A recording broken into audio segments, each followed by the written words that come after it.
Hey, welcome back to another episode of our Skyblock playthrough. Oh, we have some folk in chat. Hi, Waddle. Drop some links. Hi to Story and Dome as well. And yeah, I've just been in the middle of chores. Chopping down some of these big jungle trees, and we've got some oak trees going there. We're actually not too bad for wood, but I've been trying to stock up on the saplings. I want to make sure that we have a good stash of them for the future. And for that, a quick announcement. I have actually set up a Discord. You can find the and just as I was about to type the command, Nightbot posts it into the channel, which go Nightbot. But yeah, so I've actually set up a Discord. I know I've said previously that I wasn't that interested in setting one up. And basically just giving everyone another place to sit in AFK. But so I said I wouldn't really set one up until I felt I had something useful to add with one, and that useful addition I think is that I am planning a series of live streams on a second channel soon, which will be around live coding and live coding, live designing, live everything in a new game. So I'm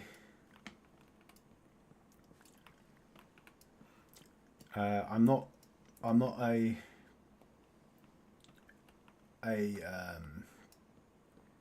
a game developer by any standards, but I do build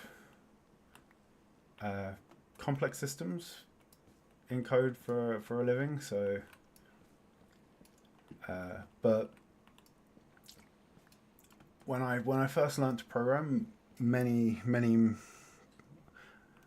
far too many years ago, I learned to do so because I wanted to A, build games, and B, cheat at games. It turns out that I didn't really do much of either of those things with my career, and I ended up mostly doing boring work for money. But I want to try and get back to that a little bit, and I thought, why don't I try and take everyone else on the journey? A lot of us are, we're all gamers, so I was wondering how many people might be interested in coming on a little journey to see just how the gaming sausage is made.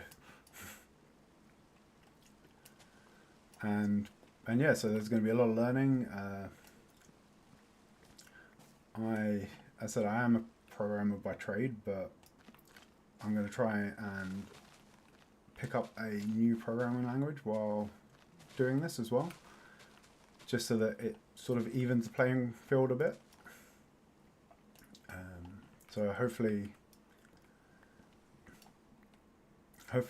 I'll skip over less.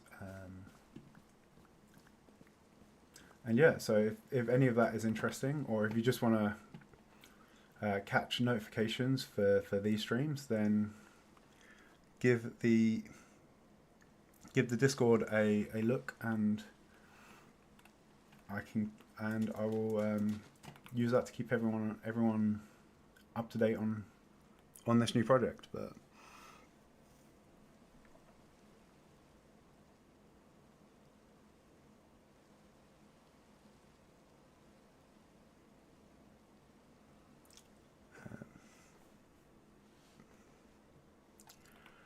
So, but yeah, that is a thing for a future day. I might leave these growing in the background just so we can get the saplings. I'm going to rely on you, chat. I'm going to need some help on this because they do like to, these jungle trees, they do like to sort of shoot up, and then they like to catch fire. They seem to, none of the other big trees seem to catch fire. The dark oaks are fine, the spruces are fine. It's just a jungle tree. So what I think happens is that the branches reach over and then the vines climb down and yeah, there is open lava here, and then that catches the vines. The fire just goes zoop, straight up to the top, and then the whole thing burns down. So if you guys see the island erupting into flame in the background, I'm going to need you to let me know today while we actually look at some automation.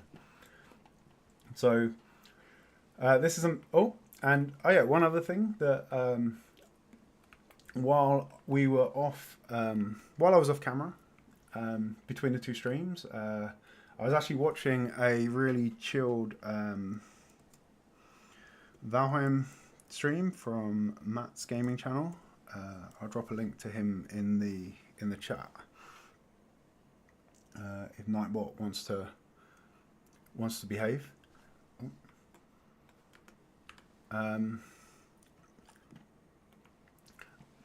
And while doing that, I did a bit of fishing. So I went over to the jungle island that we bridged out to the other week. The one that is all the way out over there in the distance somewhere. And I built a little 4x4, 2x2 by 1 deep block hole. And then I sat there and I fished and it took quite a while. But in the jungle biome, there is a chance that when fishing, that a sprig of bamboo will get fished up. And that has given us access to one of the 2 remaining wood types that we had in the game. So yeah, I planted down some of this here. Hopefully we'll get to automating this as well. But this is great. Oh, we have a thunderstorm. Something else that can burn our trees down. So let's have a quick sleep.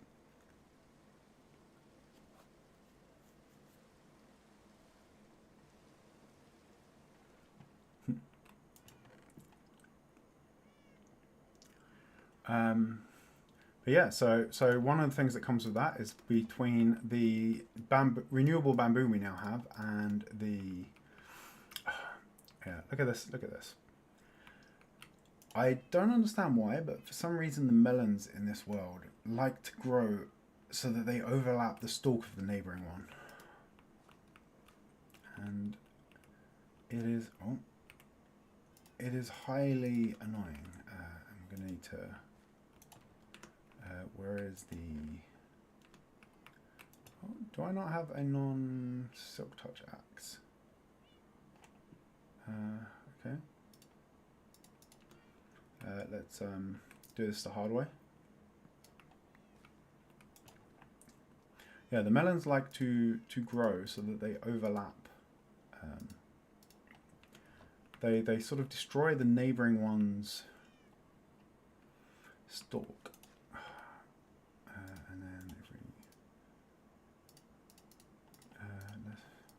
Let's just turn those all into seeds. We can stash the seeds away for a later date. As yeah, we are looking to expand our seed collections. But yeah, sorry, I was saying the string from our bartering farm and also from our mob farm over here, plus the bamboo, gives us access to scaffolding, which is like one of the most useful blocks in the game. So if we want to quickly build up a tower to get somewhere, we can quickly do that now, and they come down pretty quick as well. So we can tear that down tear that down and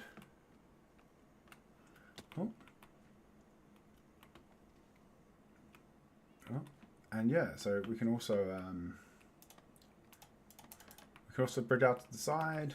It's a very useful block for us, and so this will come in handy as we start to do a lot more building and stuff in this world.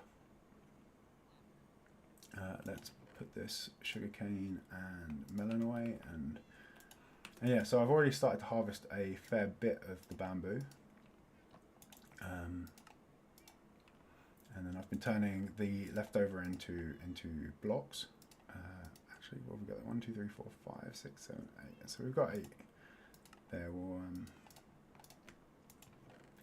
go for 8, and then we'll turn the rest into blocks. But yeah, so we've expanded our wood collection a bit more. So we had the bamboo planks from our adventures in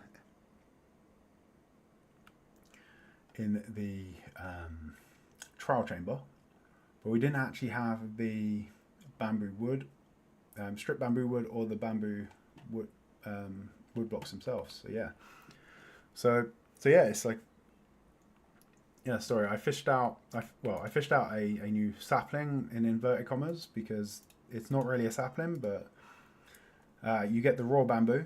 This is quite handy in that, as I said, we can create the scaffolding from it. We can also turn it into sticks. We can turn it into these blocks of bamboo. And the bamboo wood is actually pretty cool as well. So there's a few different variations of it as well. So I think if I create some planks, we also get these mosaic bamboo blocks, which are really cool to look at. Yeah, that's just got like quite a nice, unique texture, I think. Let's create another one.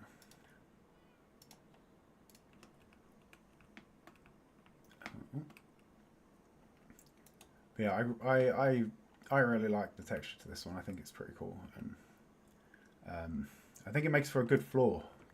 It's a good sort of, is it parquet flooring? Is that the right pronunciation? I'm probably butchering that terribly. Yeah, with our ongoing jungle log collection, we've actually started to get quite a bit of extra jungle wood, so we've got a full chest for that as well.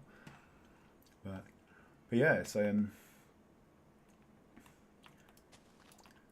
we've got a bit more going on. The trouble is, with every new farm that we add, especially the manual ones, we get more chores, and more chores mean that I spend more time in between the episodes just fetching, carrying, and tidying up,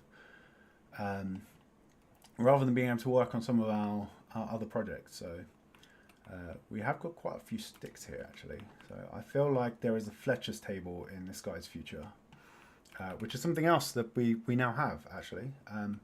So I spent a while with our new barring farm, and we've got gravel, and when you have gravel,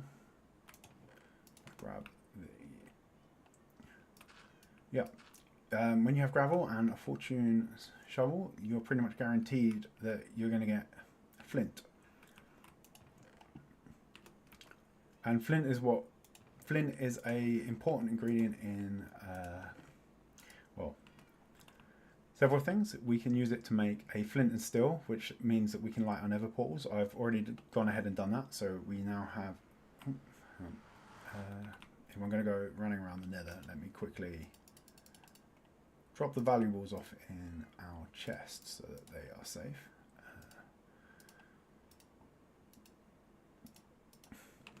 We don't want to lose any of those. And I'll put the flint in here with the other flint that I made the other day. Yeah, we can make a flint and steel. We can make the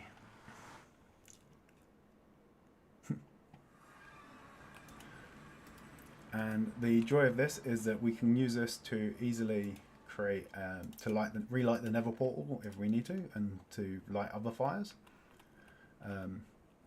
I did spend a bit of time in here. Health and safety visited, and they were not happy with all of the one wide roads we had in here. Especially given how much running around in here we're doing nowadays.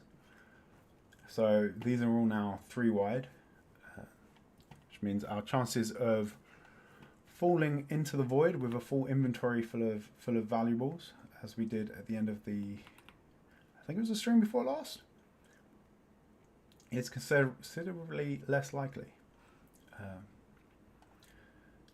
I will quickly show you the bartering farm that we built last stream. I did make some changes to this in that I realized that I was a bit of an idiot, and crap. Yeah, I was a bit of an idiot, and I overcomplicated it massively, and yeah, it didn't need to be as complicated as it was. So I had a dropper here, and then a whole bunch of complicated nonsense to try and feed the dropper with gold ingots, so that it could dispense the ingots here for the piglins to pick up. That was stupid, because what the crafter is a combination of a crafting table and a dropper. So by putting the crafting table here, this will now dispense 9 gold ingots at a time. That will now dispense 9 gold ingots at a time, and we have 8 piglins in there at the moment. At some point I'm going to expand that up to 10, which I think is the maximum we can handle collecting the stuff from. But yeah, then these guys will pick that up. That triggers the, well, when it dispenses it, it lands on the pressure plate. The pressure plate powers this block, which turns off the torch. When they pick up the last ingot, it powers the crafter, which then drops 9 more ingots. These guys take, I think it's 6 seconds to barter an ingot, and items take 5 minutes to despawn, so there's no chance of the remaining one there, any remaining ones up there despawning. And then they throw out the stuff. We're collecting that in the hoppers. We've got some double speed hopper shenanigans going on here, and also here to drain down the stuff. And this is actually not enough chests, so I need to come back and expand this, because I think what we actually need is to put maybe 2 double chests running this way underneath this, and then 2 under that, and then 2 more under that, to snake around into a sort of snake down, which will give us 8 chests per cell, and I think that might actually be enough space to store the goodies that these guys drop.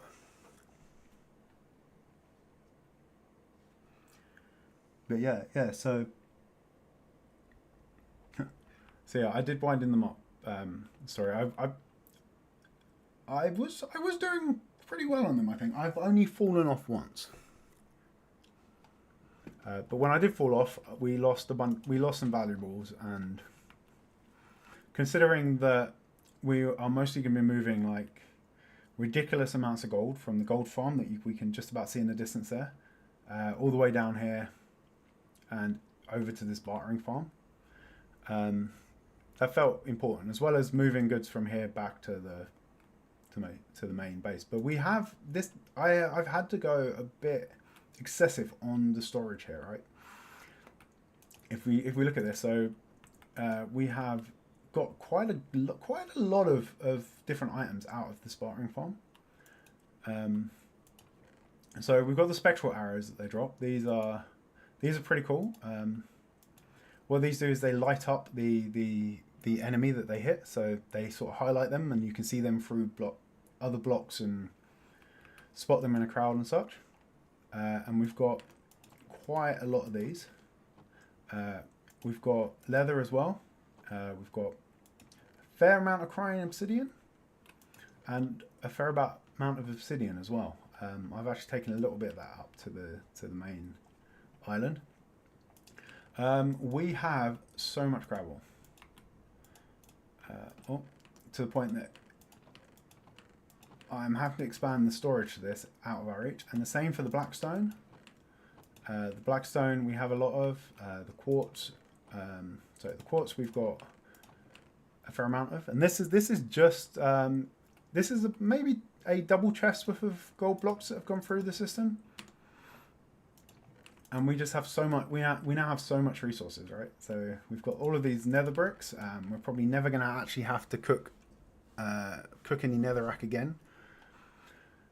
We've got we've got so much soul sand, and we could turn this into soul soil if we need as well via campfires. We've got all this quartz, which is useful which is what's going to allow us to do all our automation today, because we can finally create comparators. We have a fair amount of string as well, which is, as I said earlier, is handy for our scaffolding. We have iron nuggets, not that important, considering we have the iron farm. The iron farm cranks out far more iron than this, but I guess it's always nice to have a second supply. The Crine Obsidian is a really nice block. It does also make one of the most useful blocks in the nether as well. So we can use this to create a respawn anchor, which is the equivalent of a bed in the nether. If we craft a bed and use that in the nether, it's going to explode. Which is not going to help us much. We have more fire charges than we're ever going to use, I think, and ender pearls as well. So we've got a lot of ender pearls here. I did talk about last sprint. We found the warped forest is somewhere over there. Warped Forest Island is somewhere over there. We should go visit that at some point because it's the only piece of wood we don't have.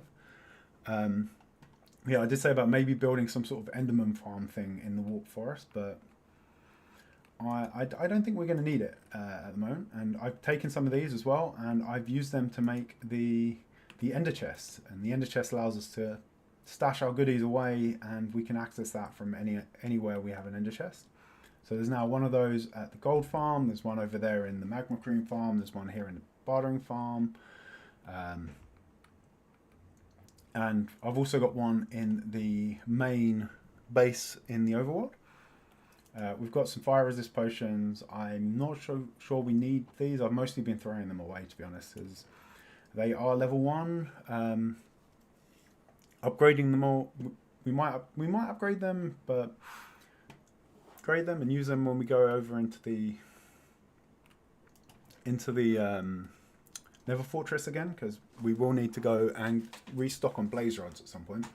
And we also got a chest of Soul Speed 3 books. I think that's about all the books we can ever need in the world, right? If we manage to trash, like what is that? 1, 2, 3, 4, 5, 6.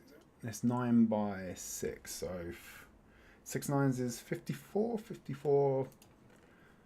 5, 6, 7, 57. If we go through 57 pairs of pants in our playthrough, something is going seriously wrong, right? But yeah, so we have a lot of resources here that are coming out of our barring farm, and it's actually a pain to try and keep up with them. But unfortunately, the rates at which the resources come out of that thing are so fast that we're going to need to advance our tech tree just a little bit more before we can actually start to deal with the collection of the items. In that we will need to build an ice farm, which might be one of our streams in the coming weeks. I think next week we will. I'm actually thinking that, I was thinking when I was expanding this path, that this goes out. The length of this is a good couple of hundred, 200 to 300 blocks out that way. So the end of this is about 2,000 blocks away in the overworld. So what I was thinking is, if I build a nether portal at the end, and I build one somewhere in the middle, we can effectively explore what is 1,000 blocks and 2,000 blocks out in the west, towards the western direction of the overworld. And if we do the same this way, and we might maybe not go this way, just because of the fortress. But if we can safely go that way, we'll go that way as well. And we can create portals, and we can just have a little look around, see what other biomes, see if we can find any new biomes and any new islands.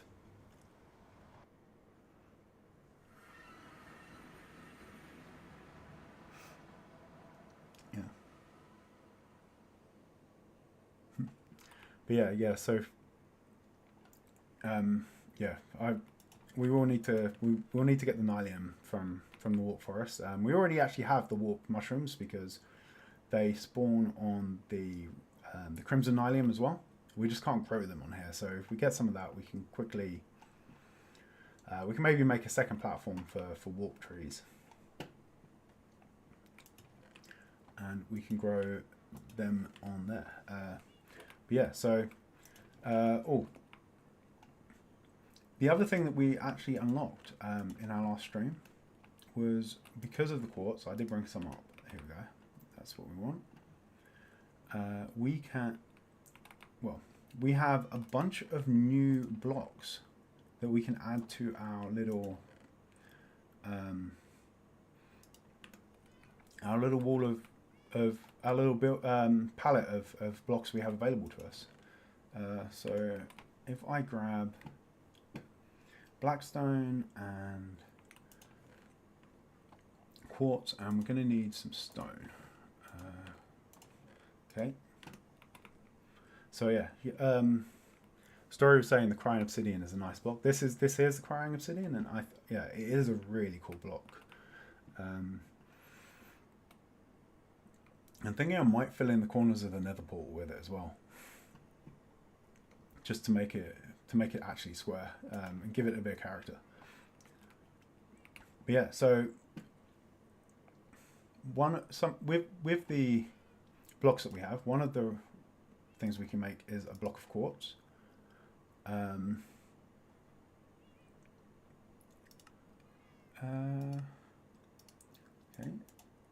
it's not giving us the recipe for it, but is it not?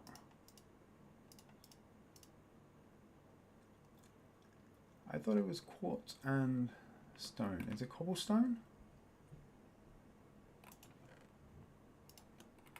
Am I getting my recipes muddled up again?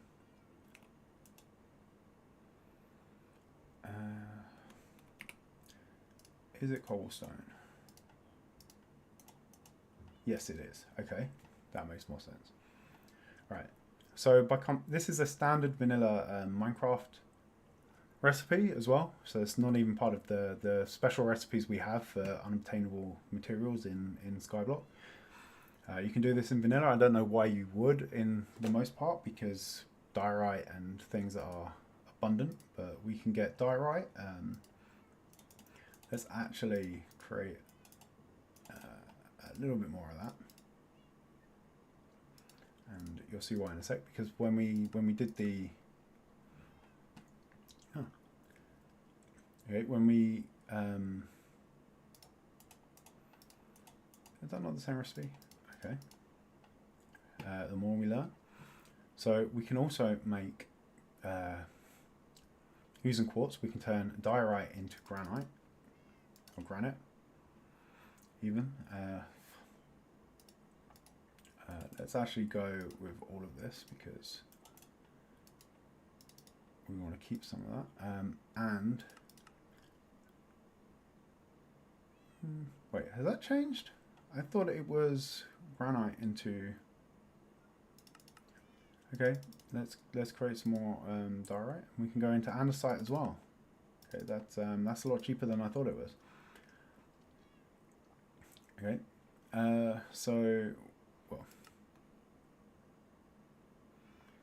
let's actually convert all of that, and then we'll go for some of that into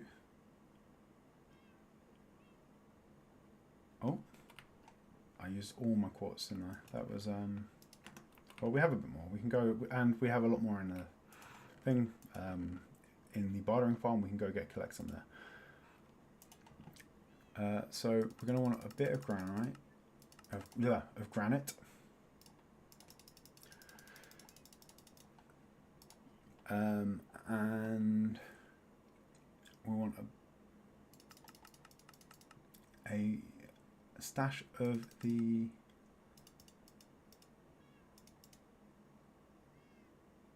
andesite. And then, if I remember right, if we head over to our iron farm, so those are all vanilla recipes. They exist in every world, but this one is a Skyblock only recipe. And if we convert some nuggets, I can't remember which one it is. I think it's the andesite. Is it andesite? Yeah. So with the andesite, so given that, let's put the stone back, and we'll grab some more cobble. There we go. The andesite looks very close to the stone, which is this is one of the main. So out of these new stone variants, the andesite is the one we want, and the tough are the ones we want the most, because they give us a nice gradient.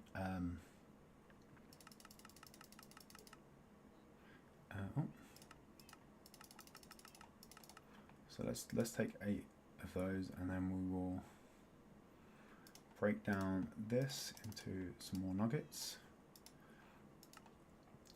And then where did it go? The tough recipe.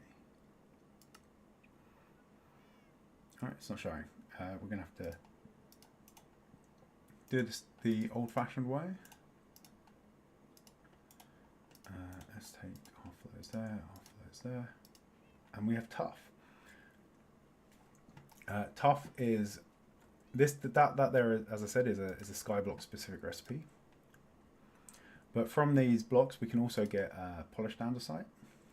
Well, the stone cutter, I think, is the better option for these. So let's also give ourselves a few quartz blocks.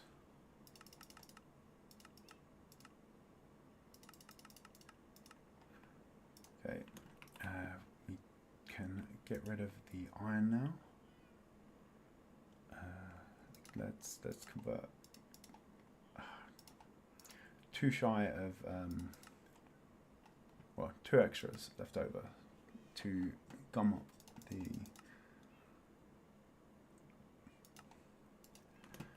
process, so we can't convert it all back into ingots and blocks. We'll put those here. We're doing very well for iron at the moment, I think. And to be honest, we don't really need the nuggets.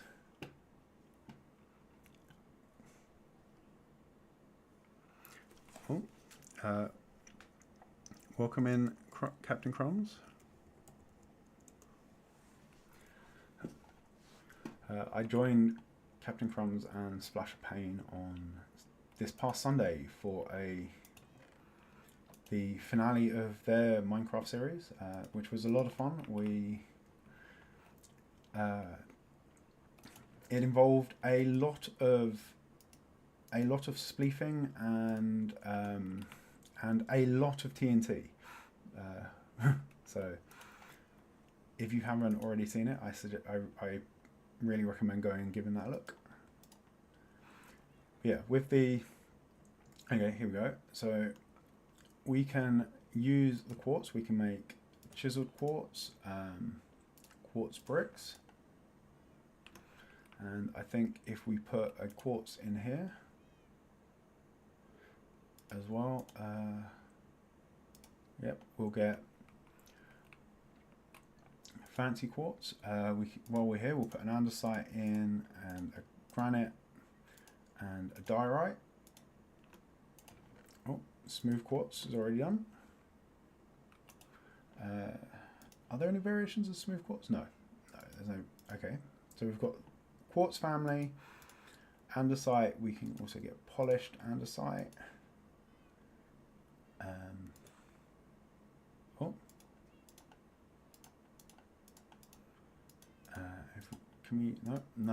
Nothing extra from the polished andesite. The granite, we can get polished granite, and the diorite, we can get polished diorite. And yeah, so this is giving us some extra blocks. I almost forgot that we have the tuff as well. So the tuff in the last update, the tuff family got a lot of different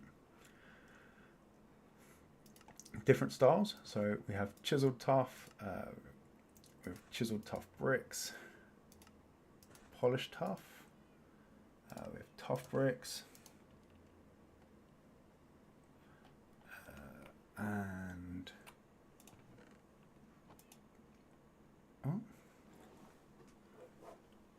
wait, can we not cook the andesite? Okay.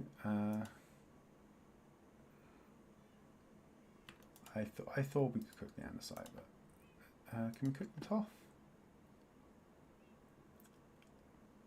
We can't cook the tuff. Okay.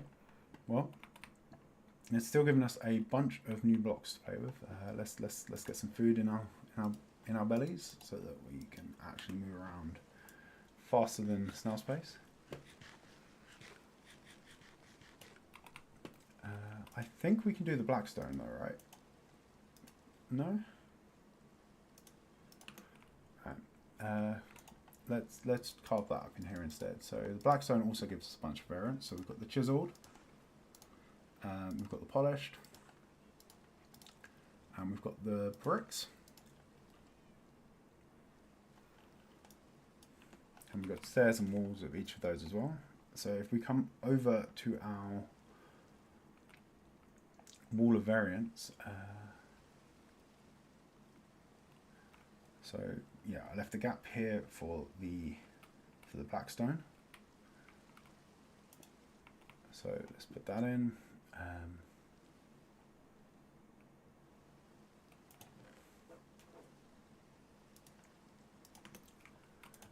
think let's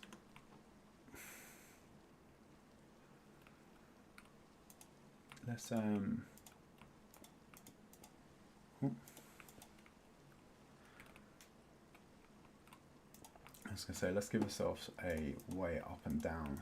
This is in the deep dark, so we don't actually have to worry too much about mob spawning over here. And we'll put the slabs away. We had to put some slabs down because we can't place scaffolding on the floor here, but if we do grab our scaffolding, yeah, we can't place it on the half slabs, but we can put it on these. Is it late enough for me to sleep and get some daylight? Yeah. Let's see what we're doing. So here we go. We can so we've got our blackstone there. That is a nice contrast to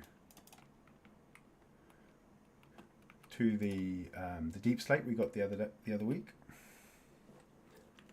What did we go?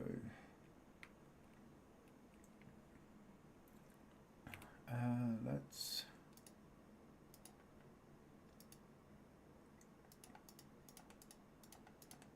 put these down as well. So we've got that. We've got the bricks, which tie in same texture but slightly darker color to our deep slate bricks.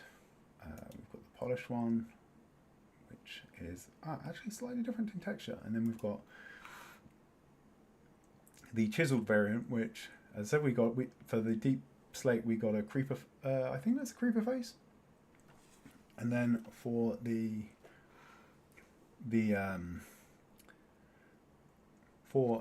nether brick we get a skeleton face, and then we get a pig snout on the blackstone. It's kind of cool. And then we've got the tuff, which we will put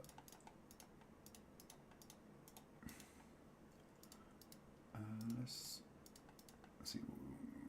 Yeah, let's go with that for an ordering. This I feel is a good transition between the stone and sort of the lighter stone and the darker deep slate and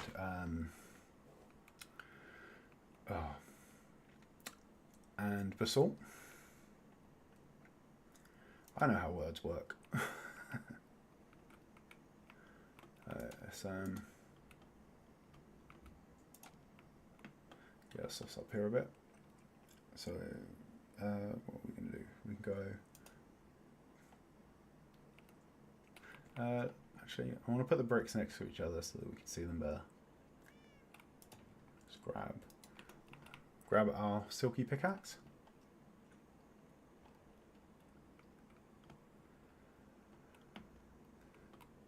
Oh, wrong one.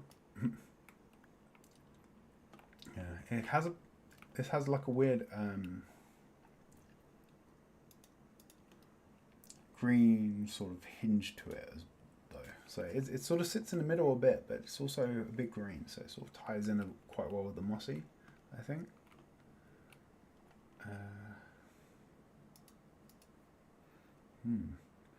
So that's something I didn't test. Can we cook the bricks to crack them in these variants? Possibly. We'll have to try that another time, I think.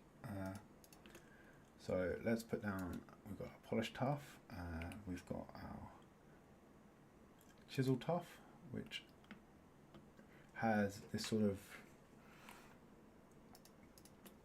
breezy sort of thing. I think that's meant to represent I think each of these is meant to represent a mob. So because we mostly see tuff now in and tough variant bricks in the trial chambers, I think this represents the breeze that we see there. And then we've got the chisel bricks, and I feel like this is quite a nice little trim we've got going on here. So yeah, alongside that, let's drop our other variants. We've got the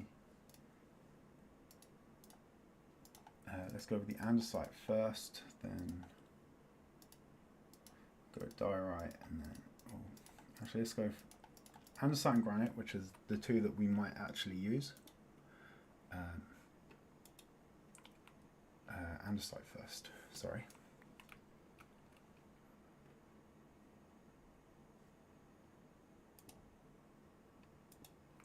So yeah, these textures.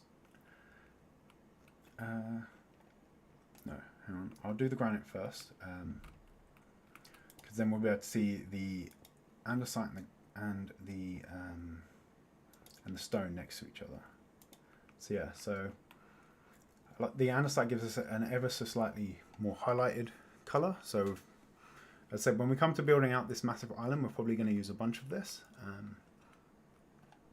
So we're going to need a lot more stone, and then we'll turn that into andesite for highlighting, and then we'll also use the recipe for deep slate and the tuff to get some sort of low lighting in there, and then maybe some black stone for some really dark shadows. And then we have diorite at the end, which is one of the ugliest blocks in the game, in my opinion. But yeah, so we are filling out our palette quite a bit now. Oh, and then, sorry, we also have the quartz, right? So let's I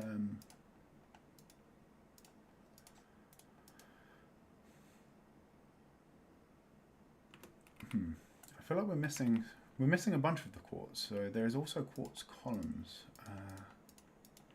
What did I miss? Was that smooth quartz? Chisel quartz.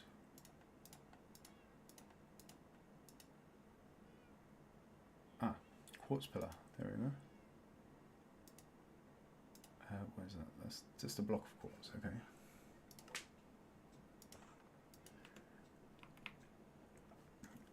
So we can also lay these out, add them over here. We'll have some more special. I think we'll use this end for more specialized blocks.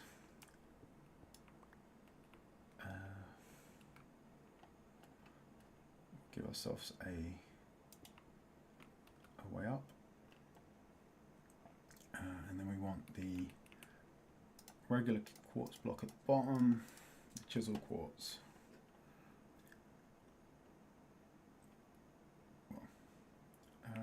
Let's go for a regular quartz block at the bottom. These are very white and sterile. These ones, smooth quartz. That is. Oh, that one is the same, but it doesn't have this sort of texture. So this one will look more tiled. This one will just be a flat sort of texture. What else do we have? We have bricks. No, yeah, we have quartz bricks. Oh, that is not very brick-like, but actually quite fancy. Oh no. Oh wait, no. Which one was this one? I thought that was the... Oh, that was the chiseled. Okay. Yeah, I was gonna say that didn't look like bricks. There we go. That is the brick texture. The smooth one, and then we have the quartz pillar, which gives us this this sort of up and down sort of texture. So I'm actually thinking when I build my storage room, I'm maybe pondering a very sterile quartz build palette for that, with maybe a bit of snow and bone block mixed in. But we will we'll have to make a call on that later. Oh, I am sorry guys. I'm gonna have to pop off really quickly. I'll be back in two seconds.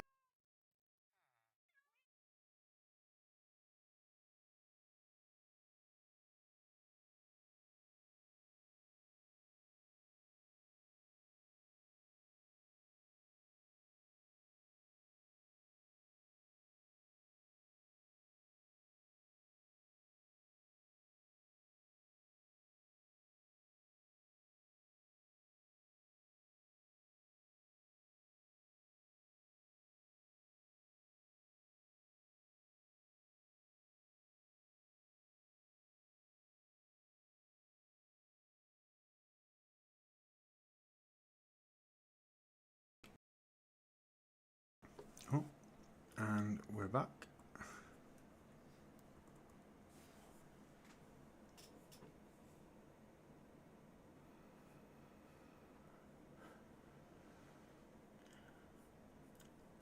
Oh, yeah, Crumb says we can crack some of the.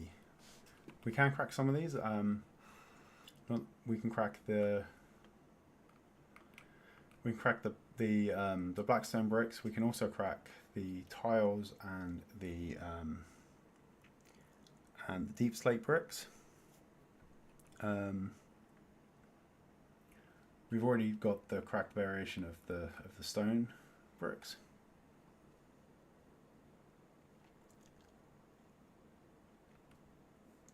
And yeah, so and maybe some of the polished ones will crack as well, but well, that is a task for another day. I think we probably need to deal with that tree at some point. I'm looking at it, it's overhanging the thing. We will actually get to some redstone at some point soon. I promise. So we'll just, I think we'll take this tree. I don't think we'll replant it. And then we don't have to worry about things burning.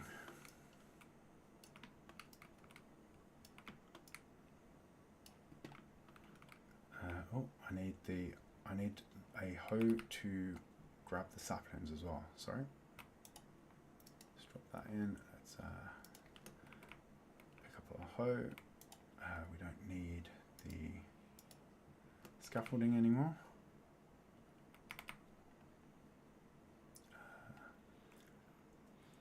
And actually, let's do this in the daylight.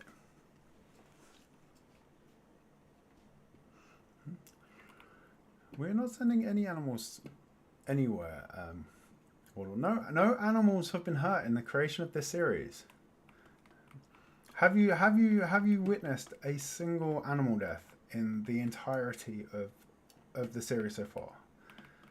Not a single animal has been hurt. With trees, on the other hand, we have killed a lot of trees. But then we've also spawned so many of them into existence. So I feel like they owe us. They owe us their wood. They've got to pull their weight.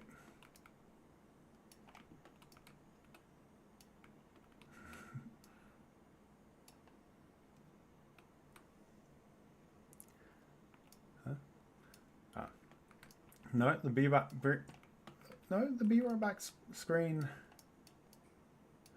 was a personal matter. I may have drunk a bit too much tea this morning. And we'll leave it at that. Not that there actually is such a thing as too much tea. I think I can actually be hung for treason for insinuating that within the borders of the United Kingdom. Well, that was almost very nearly catastrophic. Where were we? Oh, yeah, we're taking out. We're taking out some of these. Okay. And we've got.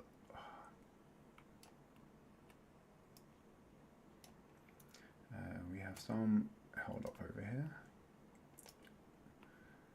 Okay, it looks like there's nothing holding them now.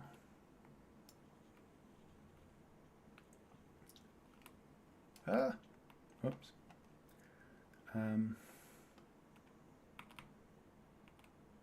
We do have food. Can we eat? Oh, just about. Can't. These jungle trees are a lot more annoying to take down than the spruces. I will say that. I think they're possibly the most annoying of the 4x4 trees. I think mangrove still holds the title as the most annoying tree to farm, but an acacia is definitely the most annoying of the smaller trees. I think it is acacia. Not sure how I've actually ever heard someone pronounce it properly. So I could be wrong on that.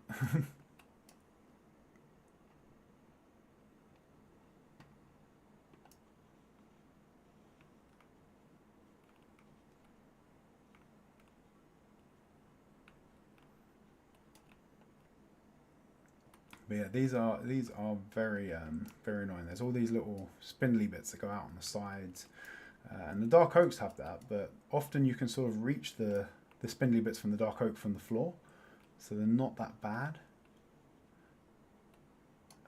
But yeah, these are an absolute nightmare.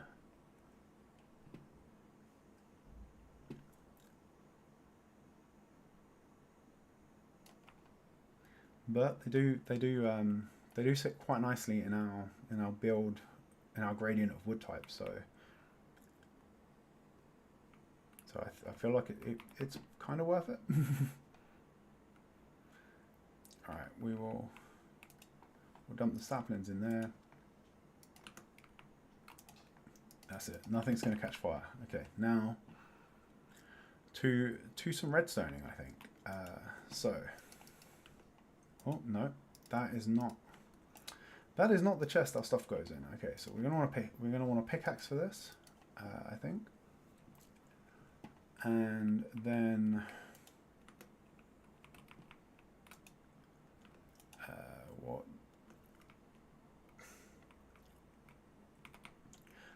so let's grab some cobble real quick.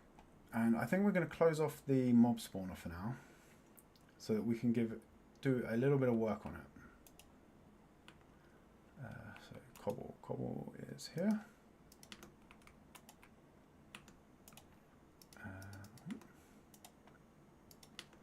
Trying to keep this one fully stocked as our cobble chest. So all of this is our main cobble supply, and that there is a little bit of overflow. I did think we were going to. Oh.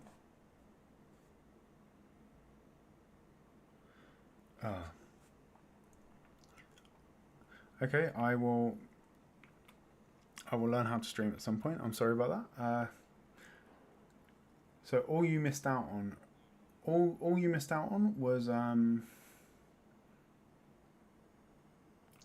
was me killing one of these trees. There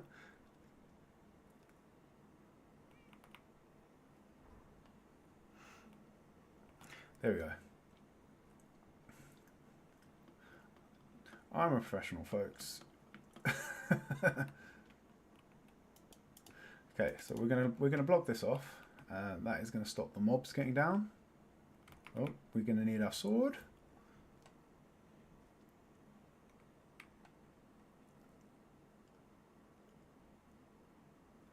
Yeah.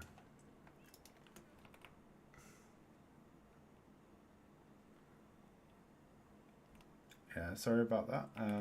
No, I was being a doofus. So thankfully, you didn't miss anything too interesting. Just me chopping a tree down and a couple of trips falling down along the way. Okay, so let's put.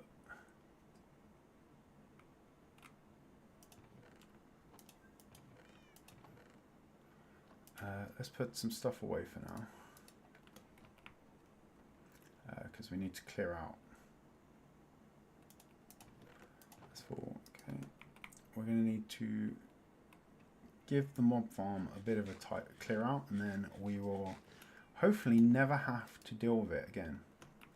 So we'll need a full inventory to make this go a bit quicker.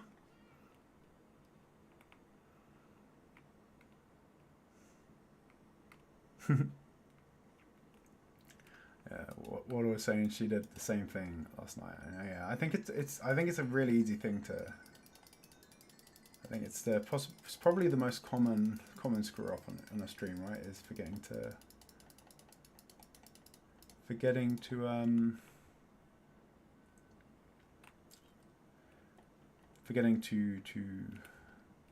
toggle the screen back. I remembered the mic, and I think I did hit the button. I just didn't double check that the button was recognized. So we've got far too much glowing already. So let's. Oh, sorry. I should have put out a trauma warning there. So Waddle, look away, look away. Rubbish. We don't need any of that. What else do we have in here? That doesn't actually help us much. Let's tear those down. Okay, let's try and empty these out. So what we're going to do is we're going to get rid of these chests. We're going to get rid of these chests, and we're going to try and automate the collection of the stuff. Ideally, what we would do is send it along an ice path, but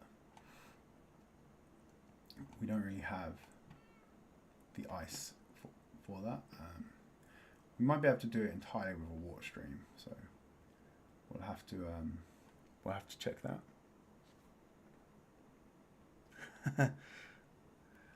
No, there is no one to rescue the stuff here. But I have learned my lesson though, which is why I want to put away everything that we actually want to keep.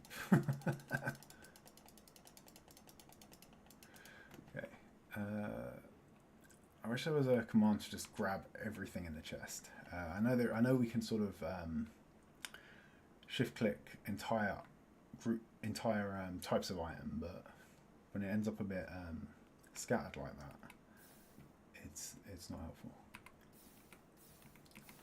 I mean, if it does make you feel better, Waddle, the same key I'm using now to throw things into the lava, I managed to throw my sword into the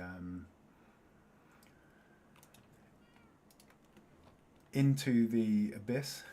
So we actually have a slightly better sword than we had. So we've upgraded to sharpness 5. We've got all of the top level enchants on here now. But I was at the gold farm, and I went to move forward, which is the W key. Accidentally hit the Q key next to it, lobbed my sword into the abyss. I then went back and I then grabbed my so having lost the sword for the gold farm, I then grabbed that one out of the ender chest to go back and finish off what I was doing, and then subsequently managed to immediately throw that one off the side as well. So had to create 2 brand new swords in very quick. 2 brand new swords, which used up most of my emeralds at the time. Okay, so now that this is clear, we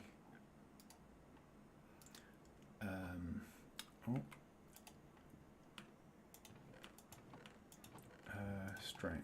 Okay, we've got space for the string. Don't have space for the bones. So let's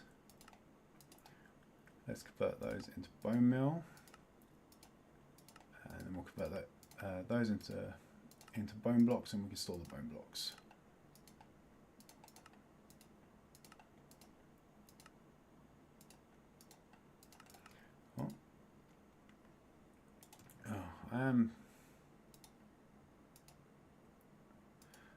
Let's put that there, and then yeah, we have quite a lot of bone meal. There we go. Okay. So I'm pondering what to do with our storage. So we can have it here. We could sort of bring it up with a water elevator and then store it here still. But this is kind of in the way. This is kind of in the way, and we can't sort of stretch it out as much as we otherwise would have.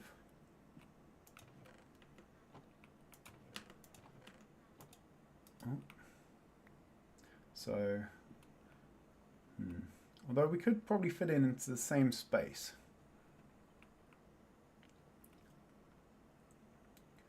We would lose the ability to see in, but I'm not sure that matters too much.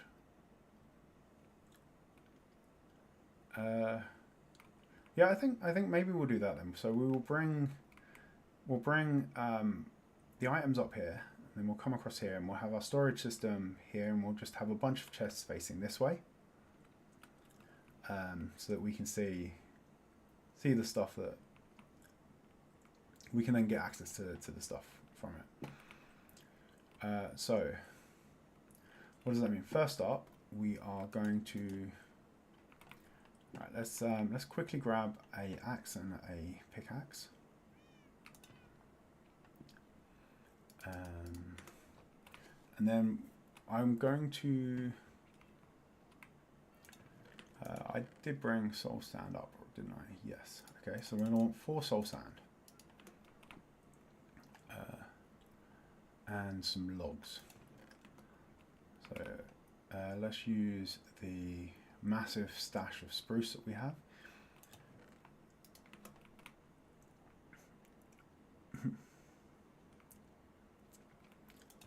And we can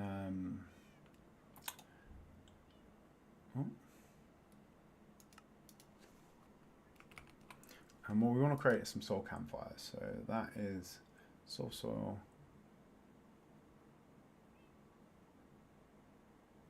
Is that only oak? Okay, fine. We won't use the spruce. We'll put the spruce back. Yeah, I always find that recipe a bit weird. That pretty much everything else, in pretty much every other recipe, wood and wooden log types are pretty much interchangeable, except for the campfires.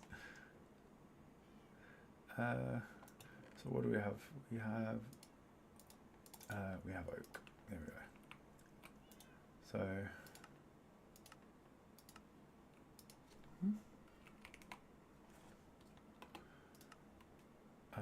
sticks. Is it actually anything? And was it just the sticks I was missing? Oh no, it was anything. Okay. Oh, and we can use. Okay, we don't even need the logs. I thought it was logs. Apparently, we can use wood. So we will be using a spruce because that is what we have the most ridiculous amount of. Am I ever going to make a house or dwelling of any kind? Yes, I will. So at the moment, basically, I've run out of space here, right? And we have two more cubicles for our capitalist endeavors over here. And then we're out of space. So the idea is that this big island over here is going to be home to a village. And we're going to start building houses for all of our villagers. So these guys will get like their own places. So we'll have like a blacksmith for some of these guys, and a toolsmiths and an armorsmiths village. House will have like a library for these guys. Maybe some sort of apothecary. Yeah. I swear I can pronounce words, honest. It just doesn't show very often. But yeah, we'll put the clerics in there. We'll have some sort of we'll have a fishing sort of hut where we'll put some fishermen, and we'll maybe make a little Fletcher's hut and stuff, and we'll build out a nice little village for the guys to live in. We will free them from their current their current sort of tiny cells. Okay, so let's create some wood. Let's take them. Can I not use the wood?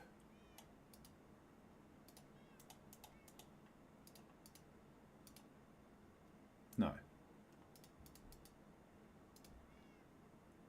Oh, it was only the stripped wood, wasn't it? I'm actually running out of space for wood now as well. Let's take our stone and quartz, and that can go in. We'll put the quartz away from the wall so that we don't confuse them. That can go up here though. I am such a doofus. Okay, let's get some logs.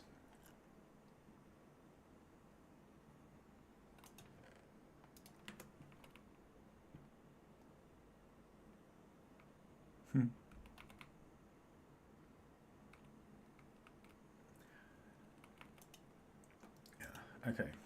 So, sorry. So yeah. 4 soul campfires. That took far longer than it should have. I am sorry. Let's chop the spruce wood back in here. Actually, no. We'll keep some of that because we are going to need to make a bunch of hoppers, and we will need to create some. We'll need to create some chests for that. Okay, so we'll take that out, Let's take these out, and what we're going to do is we're going to put the soul campfires onto here. So the soul campfires actually cause more damage than the regular ones, so these will cause more damage to the mobs than what we currently have. Oh, hang on. What else we can do is if we grab some glass, we have glass now, which we didn't have at the start, so we can make this a bit more voyeuristic, I guess. And if we take these out,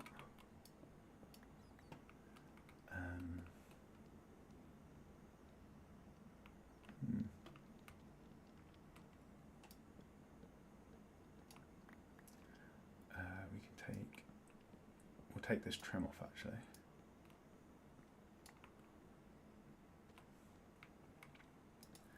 We won't need that.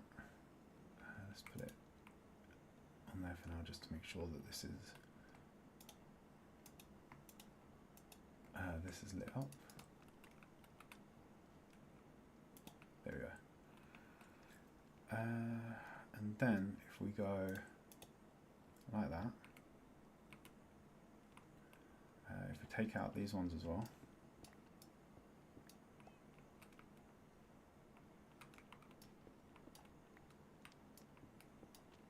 do we want these ones?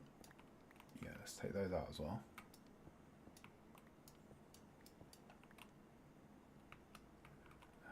Do we want to go another bit higher?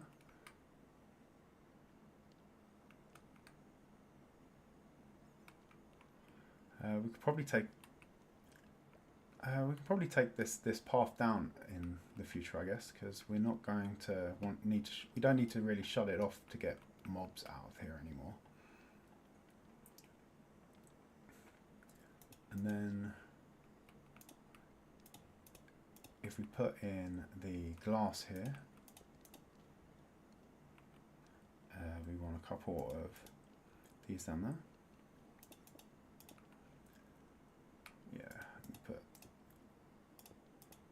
Can mobs see us through glass? They cannot, right?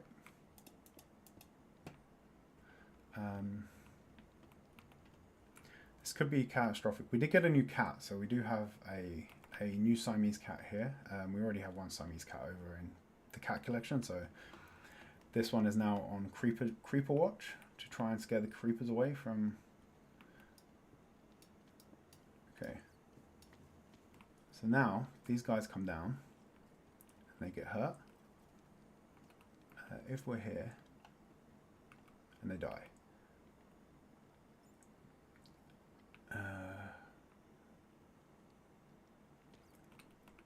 I think that should be that should be safe.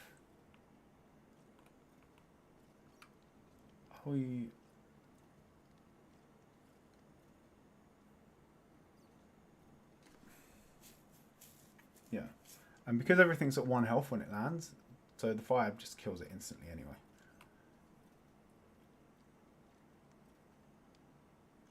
Can they see us though? No, I don't think they can. Okay, so that's good.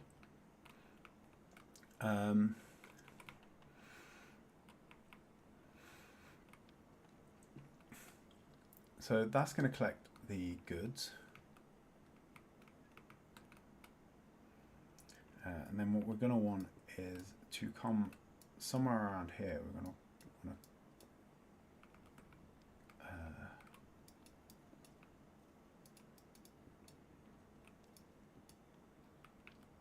let's put a path down there so we've got somewhere to work. And then we can fill this in. And then we're going to want to come somewhere around here. We're going to maybe we swap. We move these hoppers around a bit. Can we get?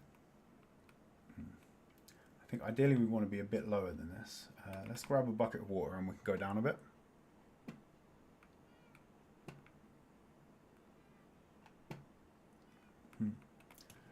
Yeah. let's grab a bucket of water and we'll go down, we'll descend a little bit further, and we will hopefully we're not going to flush ourselves off the edge here.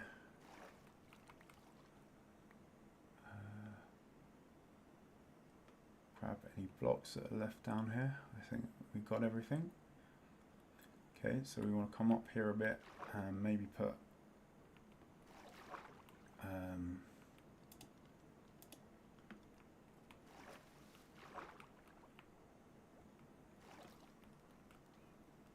okay, let's grab our water back, and we can get a little work platform lower down here. This will be useful. Okay. Way up would have also been useful. Let's take that down. Then if we put one there.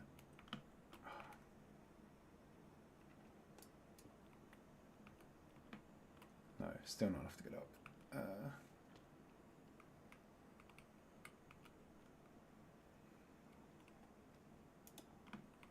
Okay.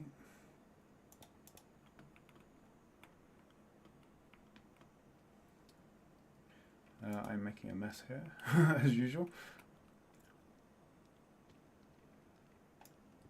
Okay, so no, we can get up if we have a slab there, right? Ah, so I think it was the okay, I know where I went wrong there. I should have put the slab here because the glass right above my head over there was in the way. Yeah, there we go. So okay, we can get in and out of here now. Yeah, so this farm is now automatic.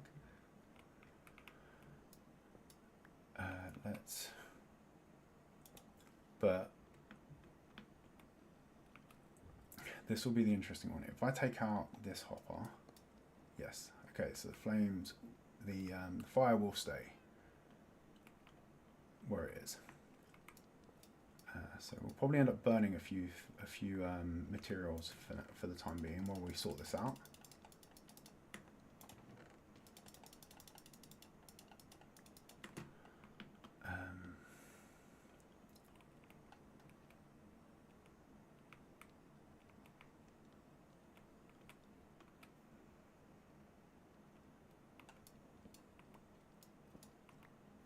But what we want is to grab all of our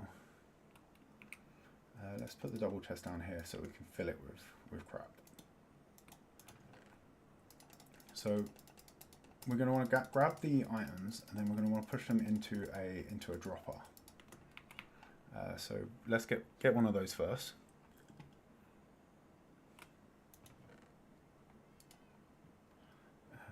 And then do we have any hoppers pre-made? That is a dropper, right? Yes. We don't have, we'll need 2 of these, 1 of those, 1 of those as well, probably some dust, and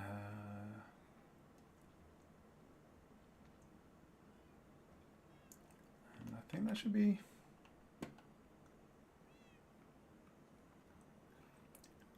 good. Oh, sorry, yeah, we need the where it is the wood we picked up earlier. So we'll need some chests as well. We might as well just make a whole bunch of chests because we will be using them over time. So here we go. And let's grab some iron because we're going to want some hoppers as well.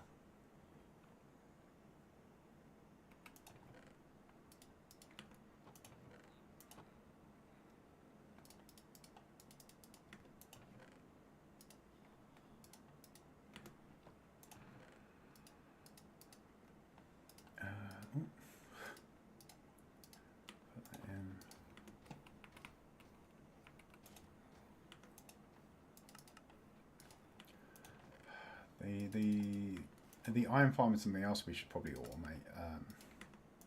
So this is next on our list. Is we will be sorting the poppies from the iron blocks iron ingots, and we'll turn the iron ingots into blocks automatically.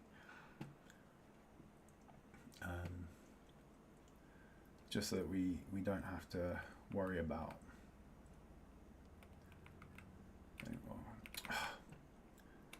As I said, I'm having the most scatty day today as well. I have been. Today's one of those days where you wander around the entire sort of flat, looking for the glasses that are on your face. That is effectively the day that I've been having today. So.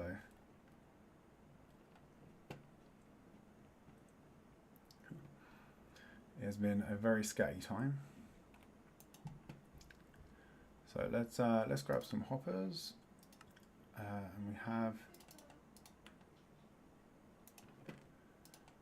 4 there. Let's go for 3.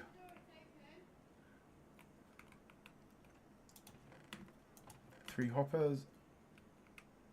On top of that, we'll take this out. No, let's go for 4 hoppers. Sorry. We have a crafting table here. Let's go 1 more hopper.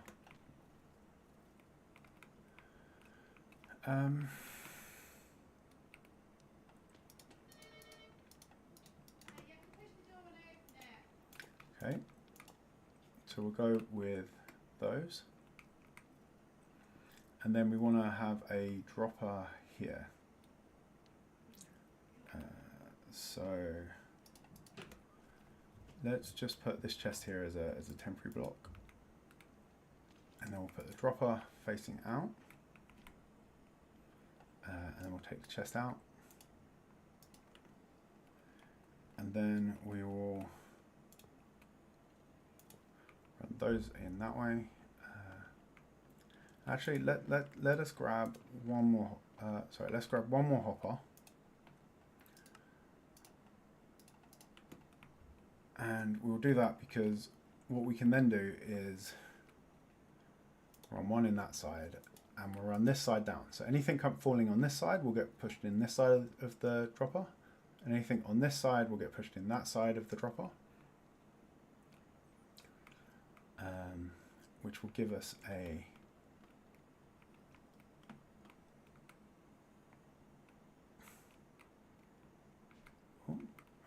I appear to have trapped myself.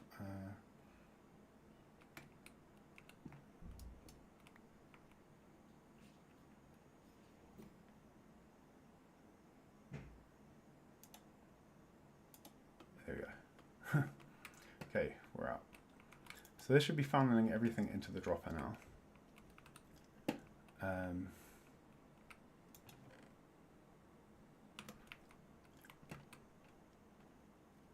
And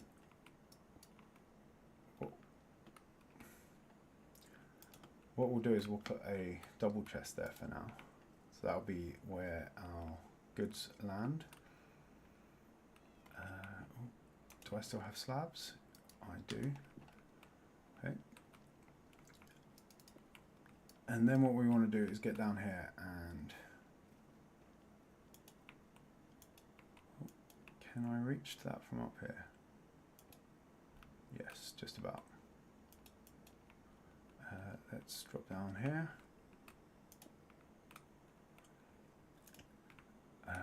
And then can we pick these up without having to go all the way down to the bottom?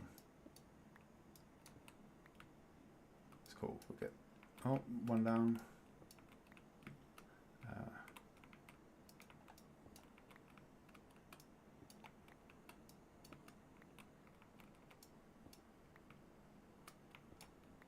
I'm not too fussed about losing 1, but all right.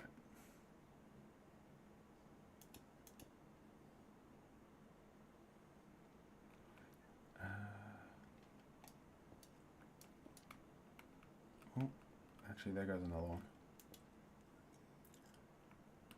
I'm just trying to work out how I get back up at the moment. Okay, let's worry about that later. So,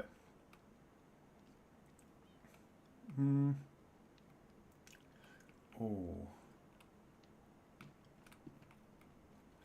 I'm actually now wondering if it was wise to...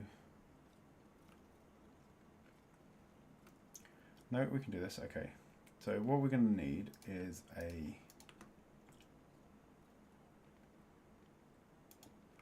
we have a block there.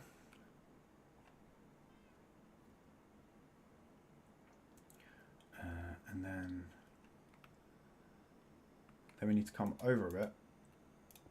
So we're going to funnel everything into this dropper, and then we're going to need to read the state of the dropper. And then we're going to need to power it. So we'll power this one. So this will get... okay. Then we need to get close enough that we can break that one and get it back. So, oh, no, that was not what we were aiming for. So we put this one here, and having these two face each other creates a clock, and that will start, everything in this dropper will start getting pushed into the next thing, or spat out. Oh well. We managed to get our slab back at least. So everything in that dropper now will get automatically pushed out. But we don't want it to do that continuously, because droppers can be really loud and annoying when they're trying to dispense stuff and they don't have anything in it.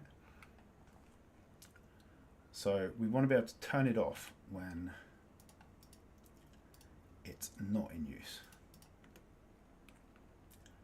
So to do that, I think we put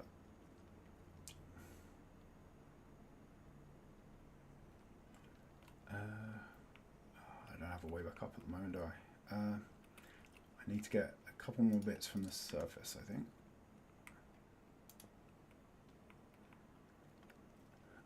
Let's oh,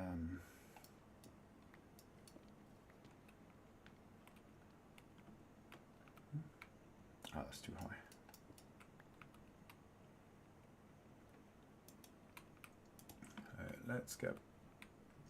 Let's get back up to the... Yeah, so this is gonna keep firing until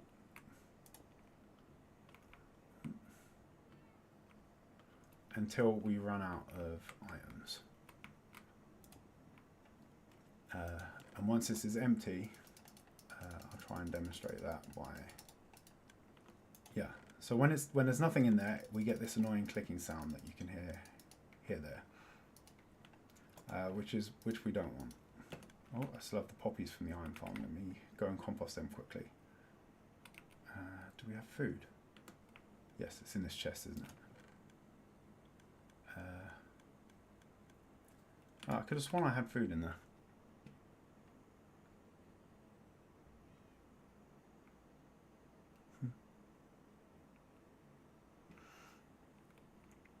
You do not... There was... Nobody missed any dying. There was no dying. There has been no dying. Look, I still have like 400 odd levels left over from the gold farm from the previous stream. And I've been far too busy to get those back in between streams this week. Okay, sorry. Let's grab some food out of here.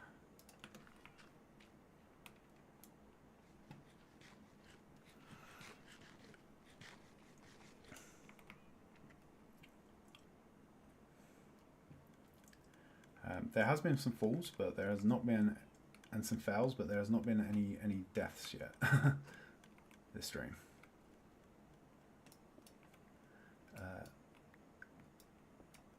What if I expand this out a bit? Okay, this will give us an up and down. This will give us a route up and down to the mechanics down here for while we build it, and then we'll leave some of this in place for the future in case we need to get down here and fix anything. Yeah, and then we don't need this or this or this or this. Okay. So we are going to want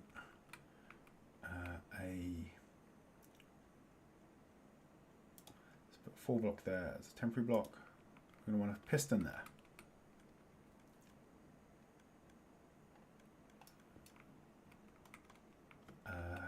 And then we're going to want something to power it. So if we put a full block there, that there, this here. Yeah, so at the moment we can hear that there is nothing in there. So it does the annoying clicking thing. And then when there is stuff, then it quietens down. So if we put a comparator there, yeah, so that will pull, that will only push the, so when there is stuff in the dropper, it will extend the piston. For some reason, there is like a really complicated explanation that I'm not going to get into, but when you push a observer in front of another, it actually creates a faster clock than if you just place them. And I think it's to do with, it offsets the two observers more so that they run effectively every 1 tick rather than every 2 ticks. So they run 10 times a second instead of 5 times a second, I think it is. Yeah, so that's now key. That's now making sure that this dropper stays empty.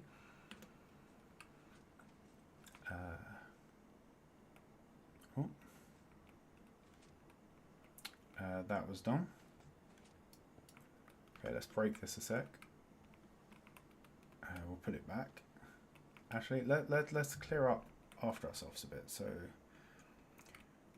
if we take that out, and that out, and that out, because we're never realistically going to be back here again. We'll put that there. Put some redstone back on top, and that's it. That's our little clock is running. These are all empty, I think. But this one's at the back. Yeah. And can we get that one? Yeah. Okay. So those are empty. Then we need our soul sand.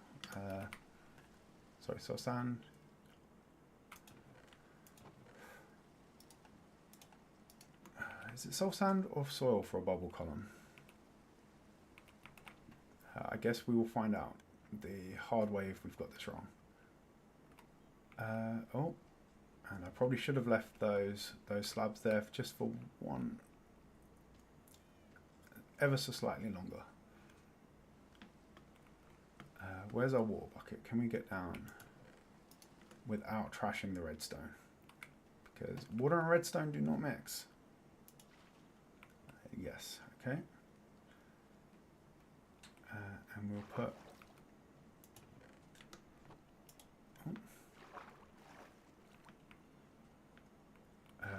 we will put the soul sand there. Let's grab our water again.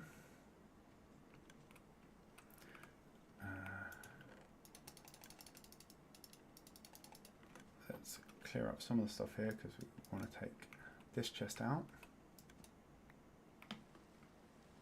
Now we'll put the junk in here. We are going to have a lot of stuff to sort through later.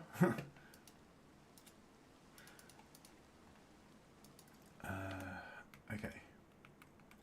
And then, how much cobblestone do we have? Okay, so what we'll do is we'll put cobblestone there.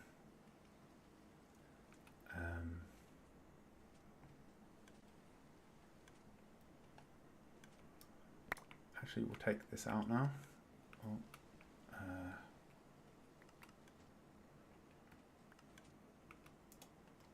let's turn this off. Oh, hang on, I can't actually get position to place the block. So we will come out. Oh, come out there. Let's place that one.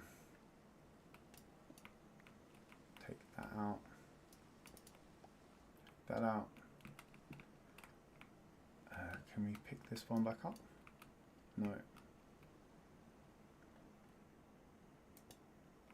Okay.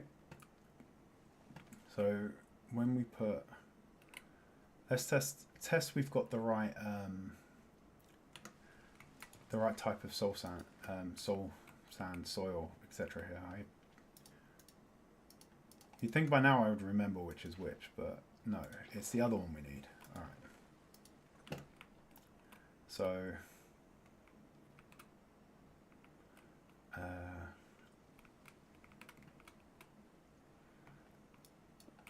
let's take that out again.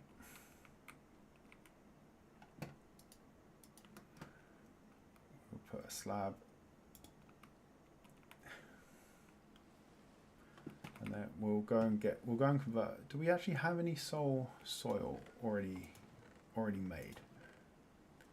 Sand, sand, sand, sand, and sand. No. Okay, so back. Over here we'll need 1, 2, 3 logs, 3 sticks. We create a campfire, put that down, break it, and then if we break it without silk touch, we get the soul soil.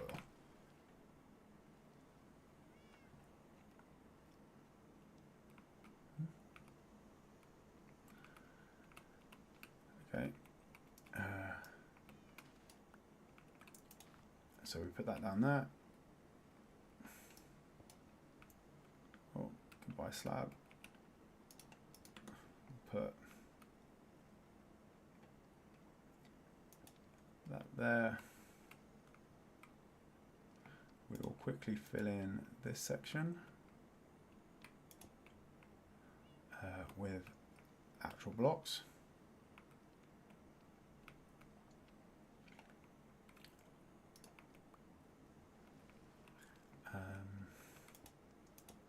We've got one here as well.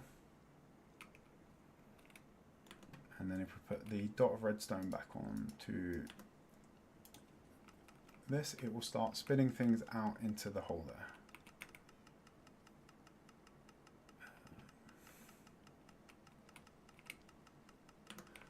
We're going to need some more slabs. Do we have them in here? Yes. So now we should be able to close this up.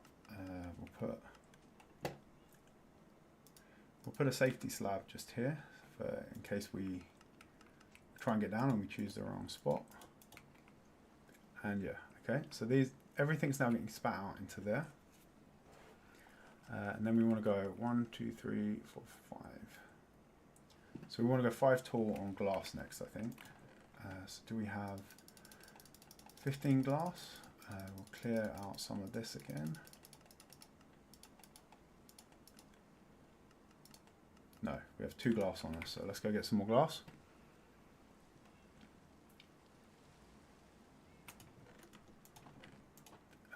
Do I have more glass? Not much. It's all still over by the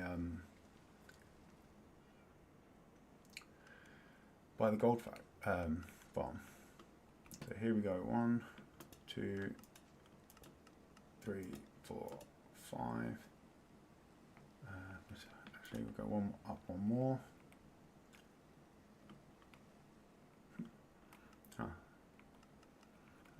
Drop down. 1, 2, 3, 4, 5. Drop down again.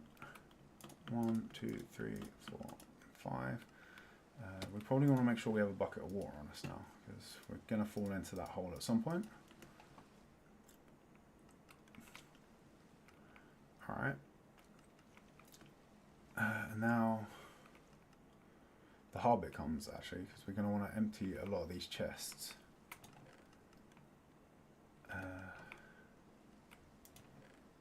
did have a bunch of chests in here, didn't I? Where'd they go? Oh, there they are.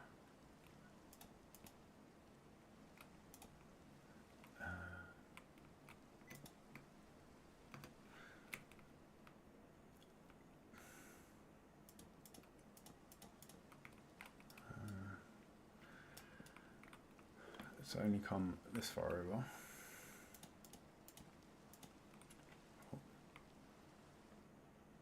Then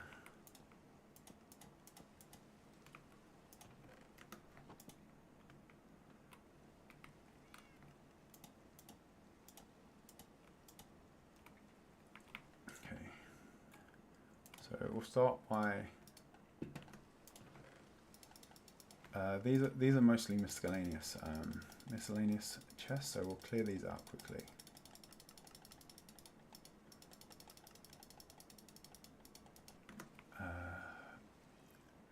Into yeah, and I think we're only going to have to really do one side for now. I think these we probably won't actually collect anymore. We'll just dispose of them.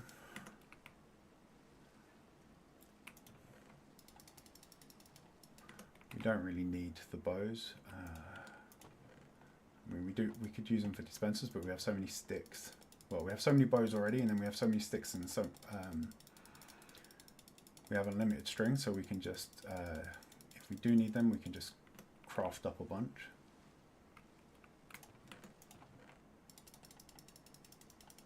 So I might actually even move these to a separate storage. Oh, what happened there? Ah, it's only one chest. Okay. We will add that one over there. Make sure we've got our bow stored.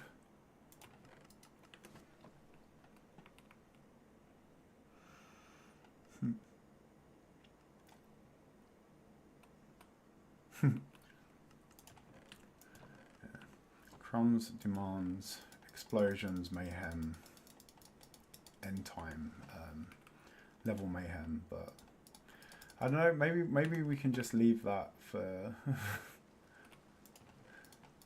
I feel like there was enough mayhem this week on your mole people Minecraft stream that we can have a more chilled time here. We don't need to blow everything up in every stream.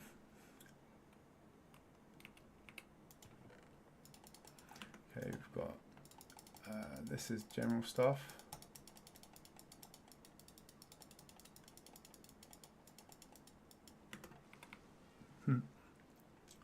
Out of interest, Crumbs, just how much TNT went into went into that final episode? Like how much did you actually craft? How long did you have to spend by the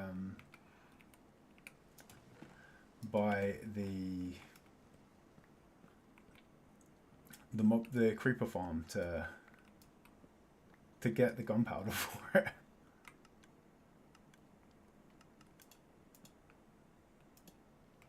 Because that was a lot of stuff.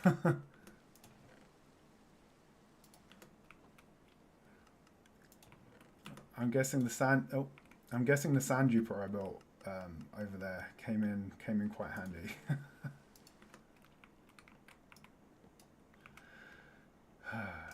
Messed that one up. Let's put that in.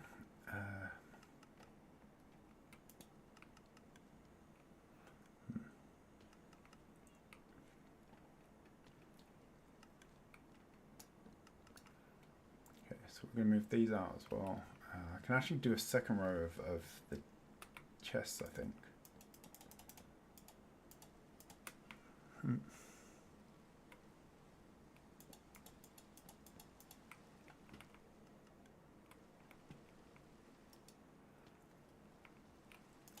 Okay. The gunpowder next. We've got quite a bit of that.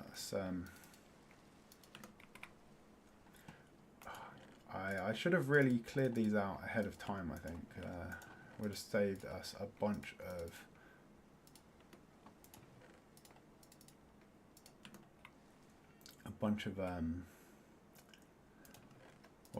would have saved you guys having to watch me just run items back and forth. I guess take all these enchanted books. I think I had another box with enchanted books over here, right? So yeah, these can all just go in here for now.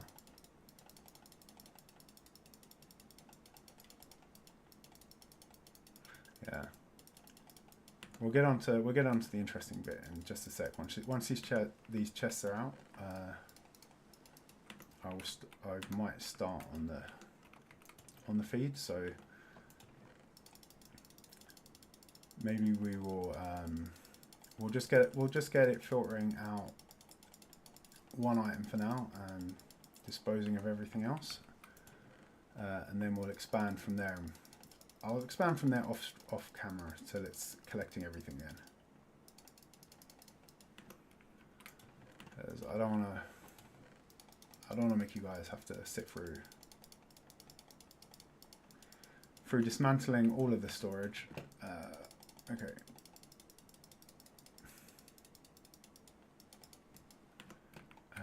So we can.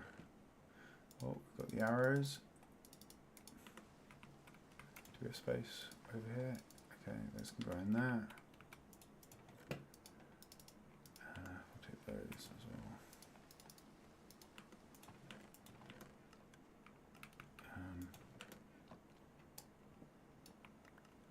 So we'll put another chest. We'll put another chest here.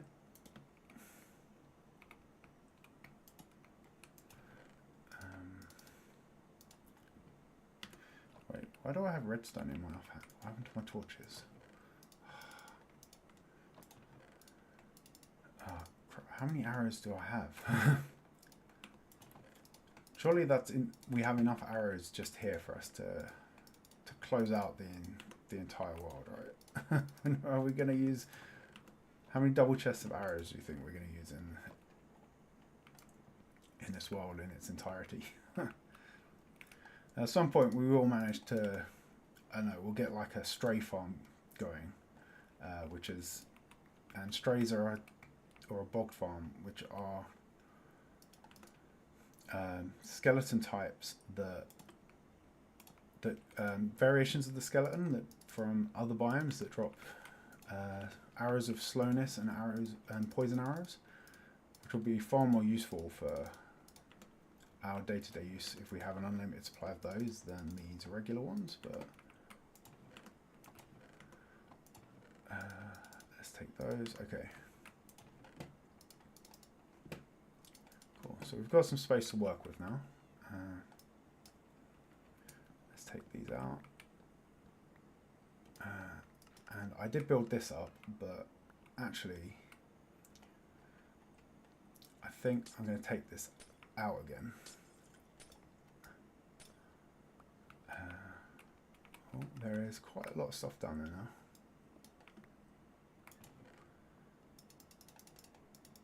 So it is gathering and ejecting things for us. Fine.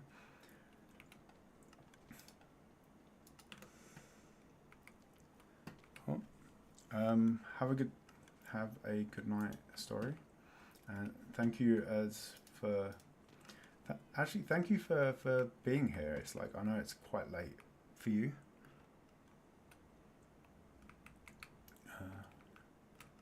And yeah, it means a lot to know that like people are actually sort of staying up way past what would be my bedtime to join these streams.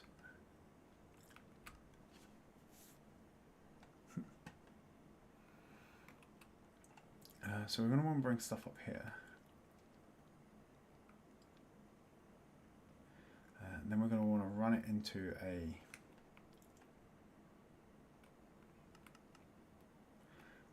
a series of into a water stream across. We can run that on the hoppers, across the hoppers.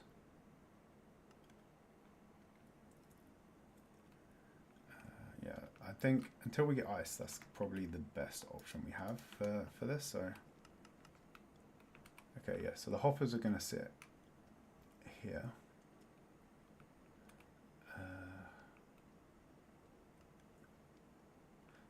one facing back into comparator, one down, one into the chest, sorry, yeah. Okay, so our chests want to start, so if we want the chests at this height, yeah, we're going to need to go all the way up there. And these ones are empty, right? Yeah. So we'll reuse these chests for our storage. Can we reach that top one? Yes, we can. Okay. I think that might be just the maximum height we can reach. So we will take these out. Do we want to put one in the floor as well? I feel like this is good. All right, and then as I said, we're going to want a lot of hoppers for our contraptions here. And let's see if I can remember how to build a. So hang on, so we've got 1, 2, 3, 4, 5 hoppers. What do we do with our iron? We actually have enough iron for 5. And then actually we want 6 hoppers, I think. And what we are going to do is effectively, yep, we want to put these hoppers into there. Oh, actually, that's annoying. Let's get some scaffolding. We have scaffolding now. We can use scaffolding. So we'll put down a slab there. This will be our way up. All right, so we're going to want glass there and there, and then one at the top. Oh, have we used all our glass now? No, okay. I was slightly worried there, but we're okay, we're okay. So let's put a, oh, did we get that chest? Yes. So what we want to do next is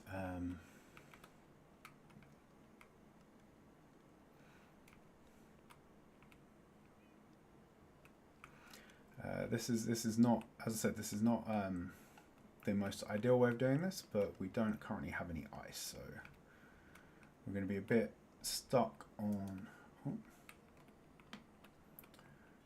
the materials to do a proper job until we get an ice farm in the world.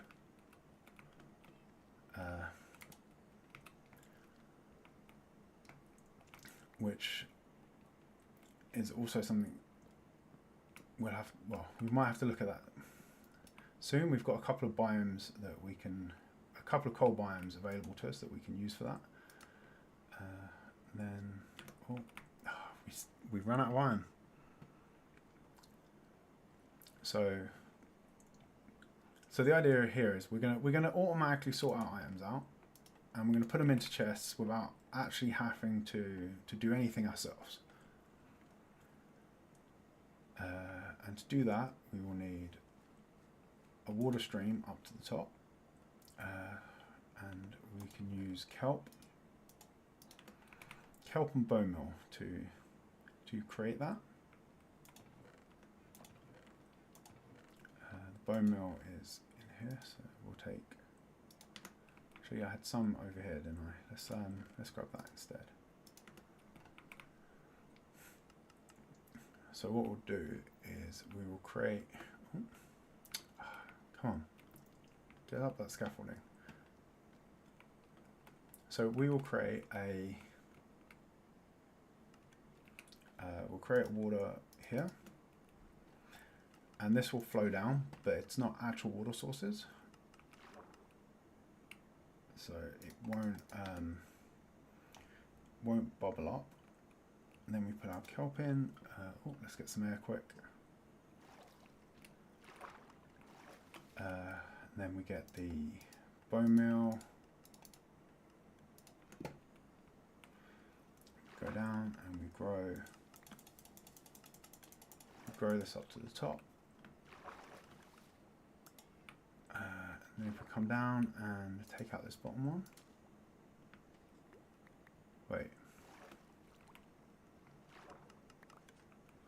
I'm sure we put the right. Did we put the wrong block down there again?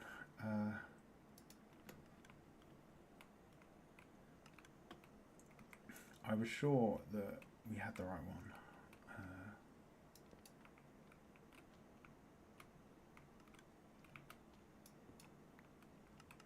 Let's try and get...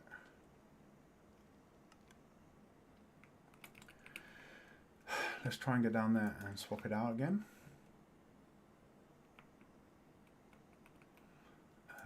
If we put that there, that should give us a way down.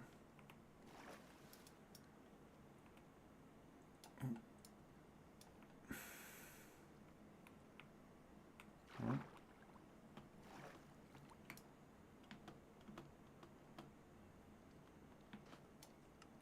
Okay. So if we take the soul sand,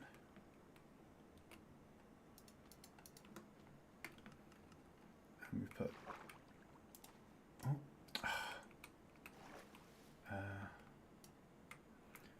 I'm sorry guys, I do actually know how to play this game, I promise.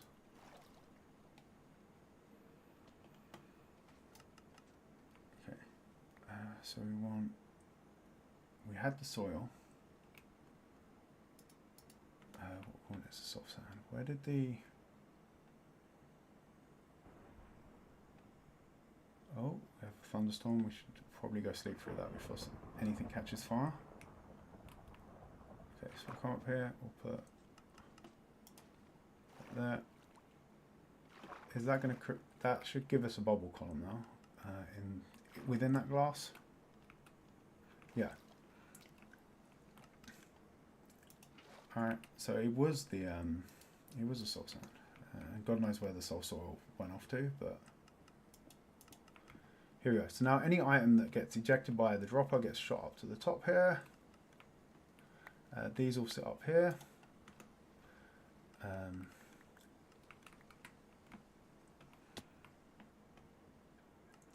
And what we're going to do is set up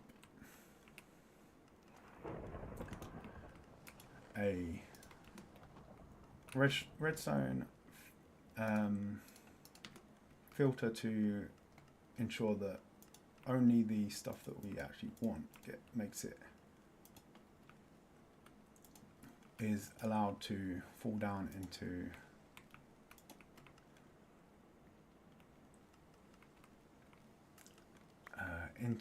the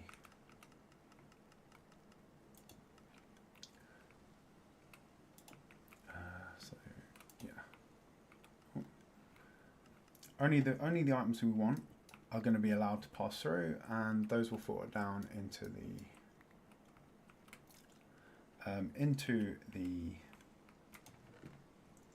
the chests, and then we won't have to sort anything else out ever again.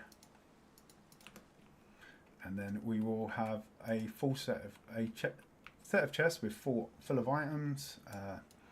This will just run all the time we're around. We'll have a bunch of items ready to go anytime we need them. Oh,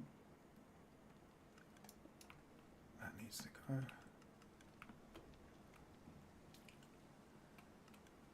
And then go there. Okay. So what have we got here? We brought some comparators over, right? But we used one on the. Yeah, let's sleep this thunderstorm away before something catches fire.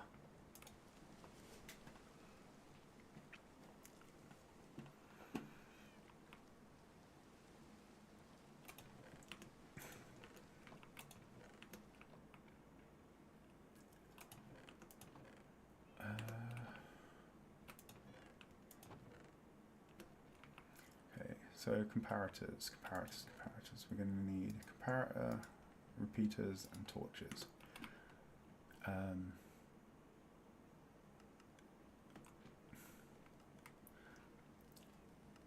Yeah. So with this, we need a redstone repeater that faces that way. And then we, oh no, this is too high.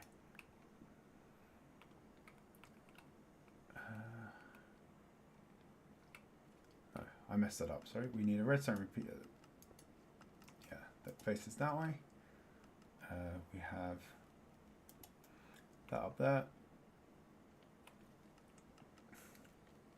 Took the wrong one out. That was where we went wrong there. We have a comparator here. We have redstone dust here, here, and here. And then we take a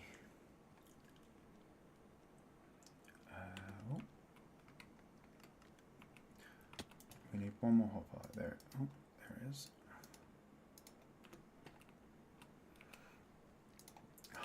Inventory management in this game is an absolute nightmare. So the hopper here goes that way and faces into this comparator. So this can now this hopper will not be able to push items anywhere. This comparator will read how many items are in there. And if there is more than enough items to create a signal strength of 3, it will light up this, it will power this block and this repeater. And then we put a redstone torch here. And this redstone torch will power this block and lock this hopper. So it will no longer be able to push items.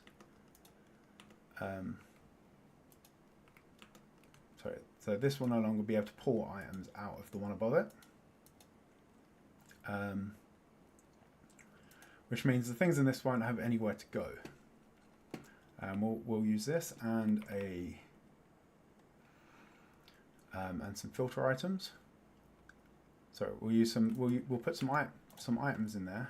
So I like to use paper for this. So we'll grab some of our sugarcane, and we will need 1, 2, 3, 4. Actually, we need some paper.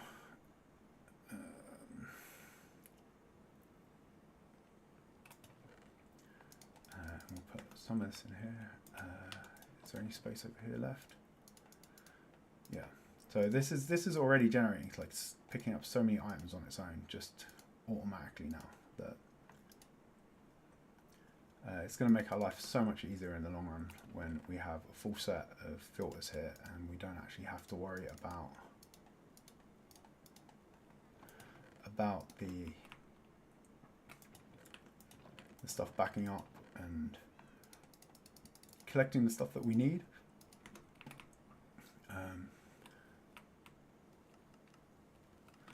So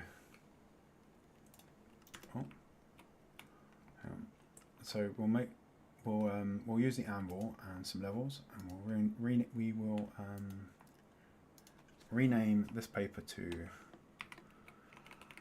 filter.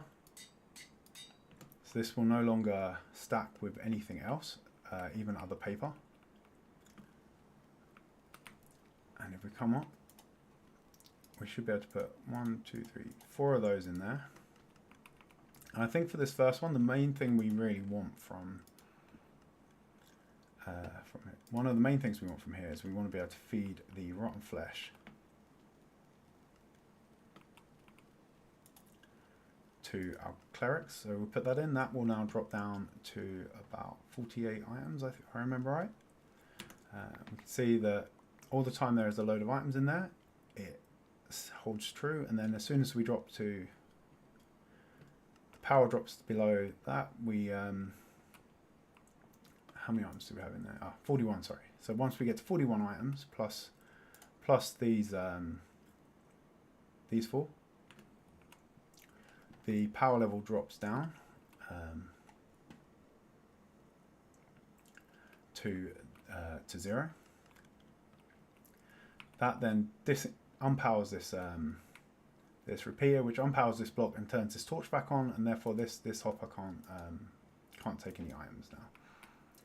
So now if we look, we should have flesh down there. And can we speed run another one of these?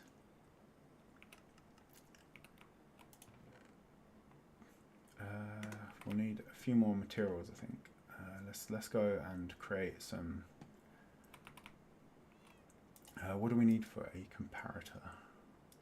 I forget. It's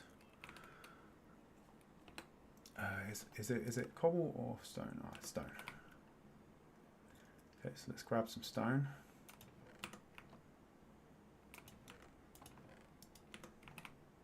We'll also need to make some redstone torches, and we'll need some quartz. So we're gonna have to go. Let's grab some food. We're gonna need to run into the Nether and grab some of the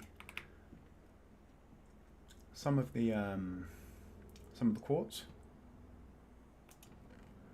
Oh, I did have some food over here. Okay, so let's drop. Can we fit all of our stuff? No. Okay, let's take some of the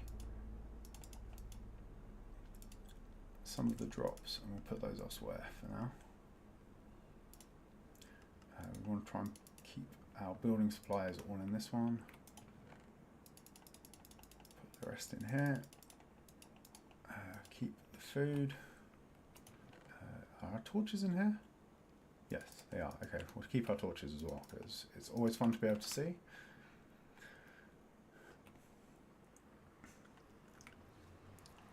And we're going to go grab some quartz. I might just bring a load of it back, as we can never have too much quartz, right?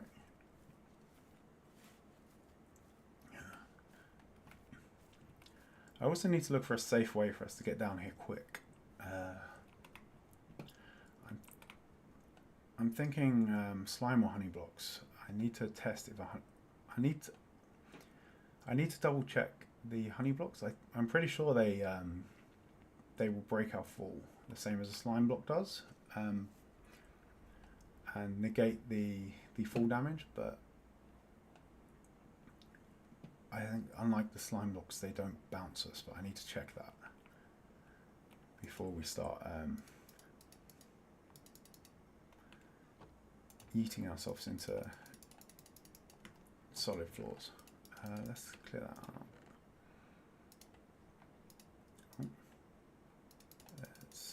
Let's take all of this because eventually we'll use it anyway.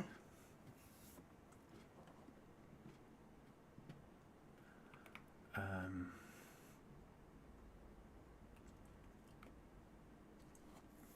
when we get some sort of main storage done, we will probably need to, well, I guess eventually we're going to need to come up with some sort of storage there that loads everything into shulker boxes so that it transports better.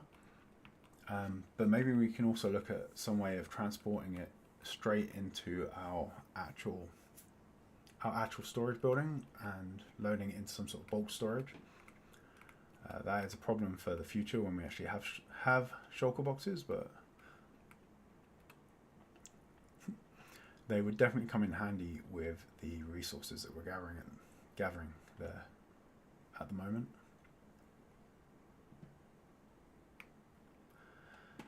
I am actually wondering how long I can continue to be a chicken about the dragon fight and continue to put it off, but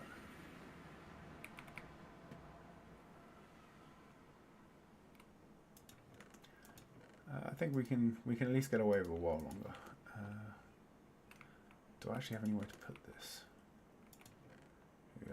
it can go in the snow box for now. Why is it in the snow box? I don't know. It doesn't make any sense, but it's there.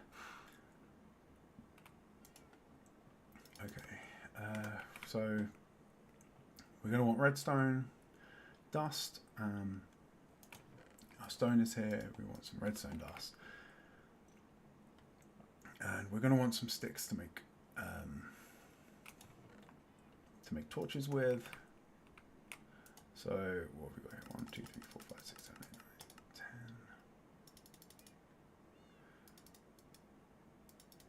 10. Let's make a bunch of these actually, and then we're going to want. Let's take some comparators. We'll take some repeaters. We can just. We're also still going to need redstone torches. I think that's good. Actually, I'm also thinking we probably don't want to be using cobble for our redstone, so I'll tell you what, we'll carry on as we are, and then I'll come back and I'll swap it later.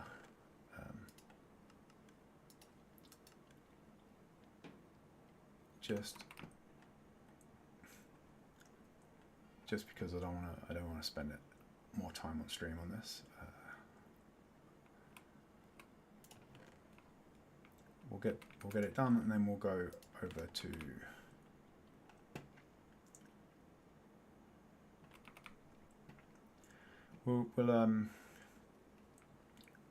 we'll get one more slice of this done, and then we'll probably call this a day. And we will, if we have time, we'll look at some quick upgrades to the iron farm.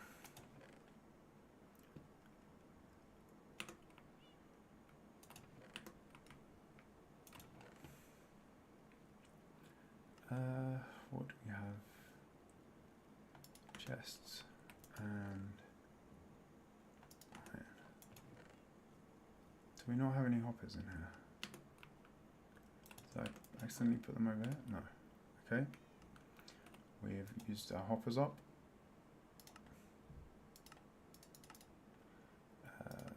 We are. Okay, we'll need to do 2 hoppers for this slice. Yeah, bubbles.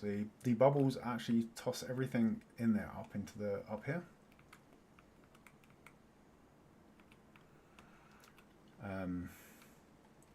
We will, at some point, we'll probably turn that whole pillar of water over there into a giant bubble column as well, so it just catapults us straight up into the air, which will make getting up and down to the paths at the top a lot easier. Oh, no, that is... Oh, why don't I have any tools? Okay. Do I have this stuff I need for this? Yes, okay. Let's go up here, we'll take this out. Thankfully it's only 1 deep on this chest, so can't get in the way. We'll put a repeat fire in here. We will put a bit of stone over that to hide it. We will drop this down. We want a comparator here, and then the last of our hoppers goes into there. We actually need some more paper to block up the system.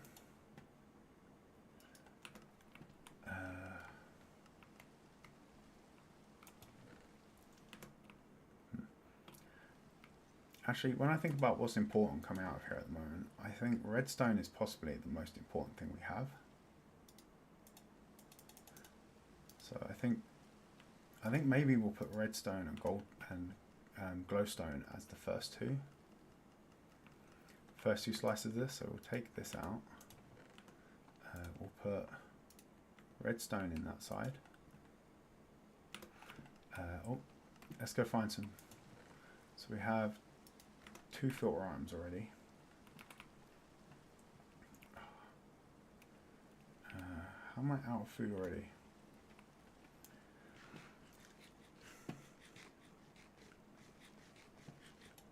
We will grab some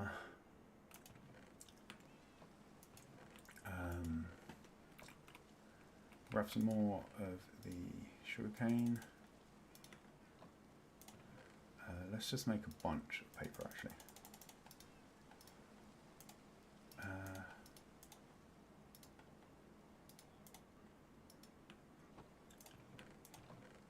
Okay, so paper. We'll keep these on hand as I tend to always do my filter items the same way. So these are just filler items for the filters. So we've got 4 in here. We put another 4 in this one. Oh no, we are missing the redstone torch. That's where we went wrong. So redstone torch there.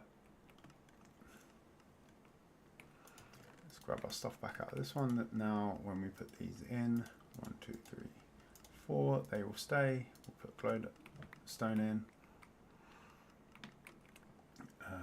We'll get some glass.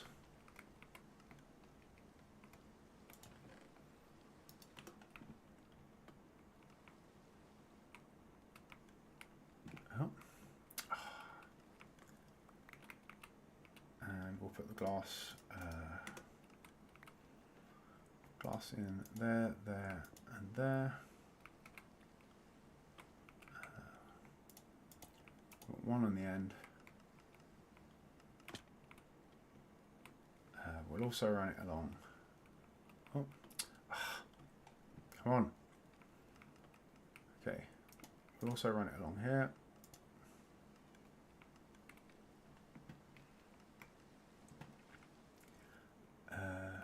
We then want a cauldron and a few buckets of water. A cauldron, a lava bucket, and a few buckets of water. So I think my buckets are over here. Yep, we have a lava bucket as well. Do we have any cauldrons pre-made? We do. We'll have one of those.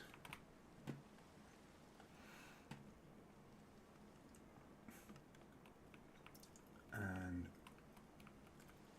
okay.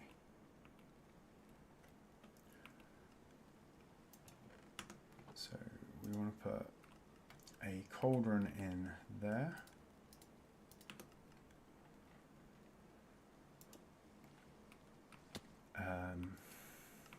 We want to make sure we've got a bunch of water sources, and we're going to need a sign as well.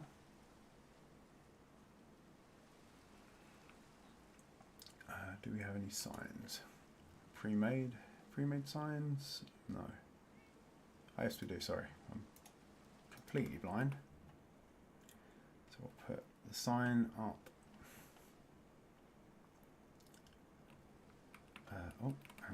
Bubble. We want water.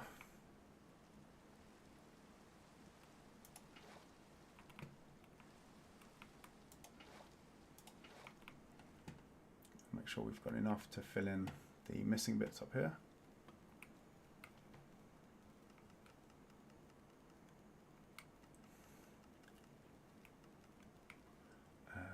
We also want to climb up there. So do we have?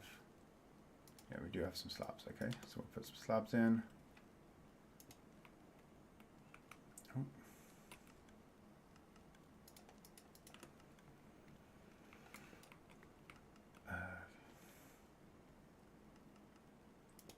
On that. So we should be able to now get up here. So we have our cauldron here. We will fill that up with lava.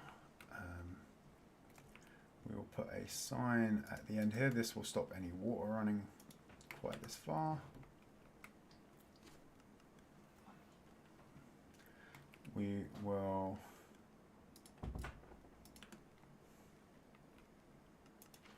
put some water there. We'll put another one on top of it. And that will flow the items along here.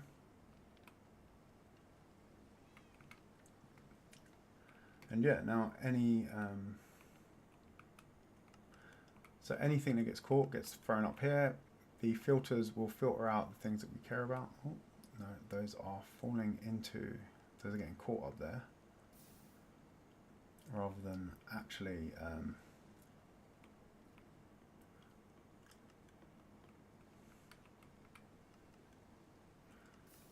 falling into where we want them to.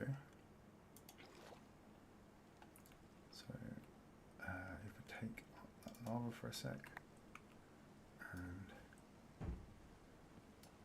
take this out, what if we put what if we put a top slab here? Will that work? No. We're going to want to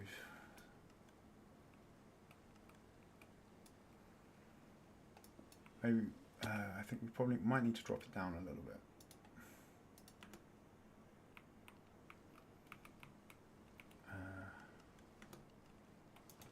We're doing for try and clear some space in our inventory. Put that there. Put there. Can we put the? If we have more of a drop, it might work a bit better.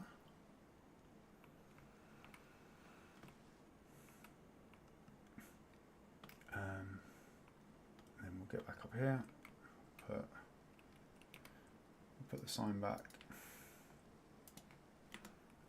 Now, if we put the water source back,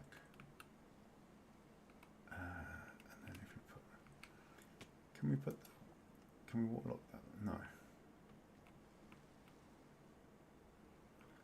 It's still. Okay, so what we will do instead is we will put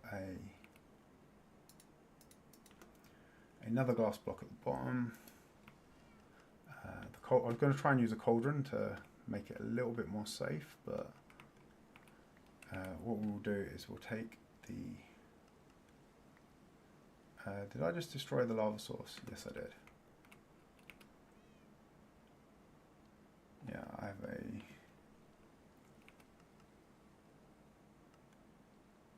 Wait, where did the cauldron go?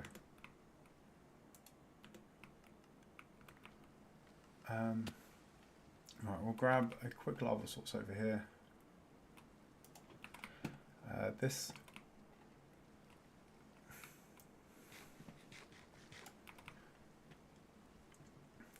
will now be our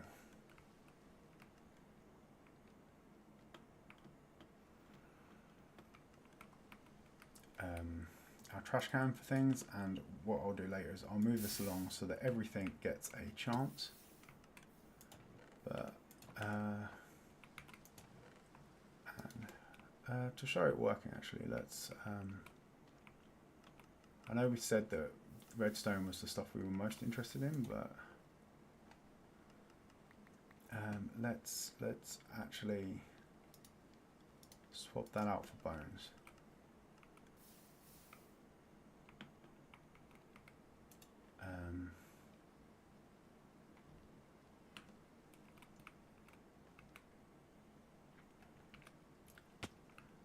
And yeah, so any bones coming out of here. So as these skeletons die,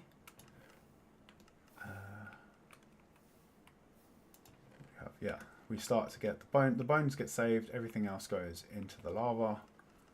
And what we'll do is we'll expand this along. We'll put one for bones. We'll put one for rotten flesh. We'll put one for gunpowder. We'll put one for the glow ink as well. We'll have one for string. redstone, glowstone, sugar, spider eyes, etc. We probably won't bother with the iron. We don't really need the iron from the zombies anymore, and I think zombies will only drop iron from a player kill. But yeah, that will then automate this so that these will eventually fill up, and we'll have like 5 chests of each resource ready and waiting for us whenever we need it.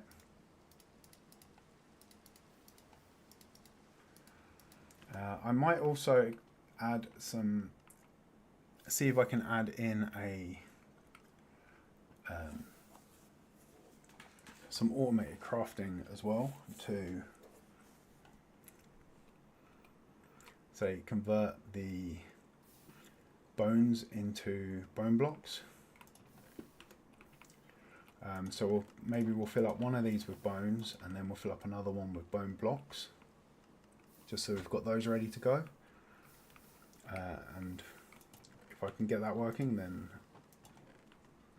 I may also look at seeing if we can do the same for the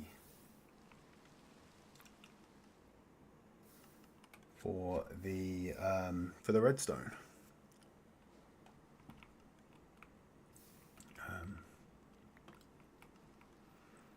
Which will be handy, as we'll be able to store far more if we store it as blocks. But yeah, okay, so that's our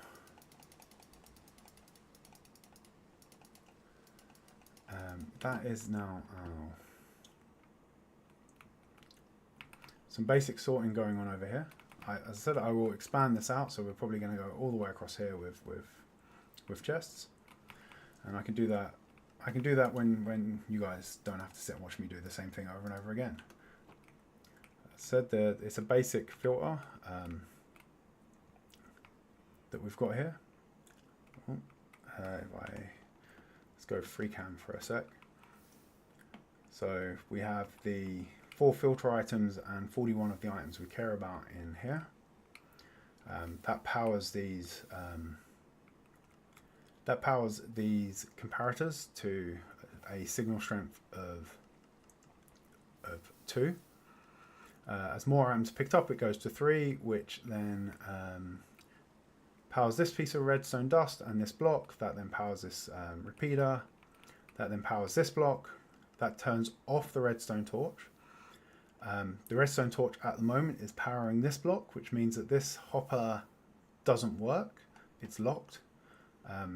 Because when you power an adjacent block or power the hopper itself, the hopper goes into a lock state and doesn't actually function. When we unpower that, this will start pulling items out of the hopper above it and pushing it into the chests. Once it's pulled enough items out, the signal strength will go back down to 2 again. This will switch off, the torch turns back on, and the hopper locks again. And that gives us a basic filter. The items then come into this tower of droppers. The droppers will pull before they push, so each of these droppers will pull from the one above. So this one may be locked, but the rest aren't. So these will pull all the items down. It will pull straight down to the bottom, and it will push into the bottom chest. Once that chest in this hopper fills up, you'll start filling this one, and this one, and this one, and so forth. Until eventually we'll get a nice stack of resources in here.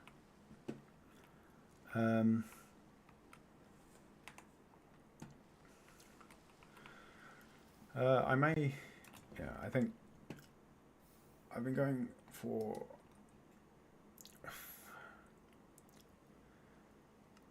I've been going for 2.5 hours now, so I think I'll call it quits now.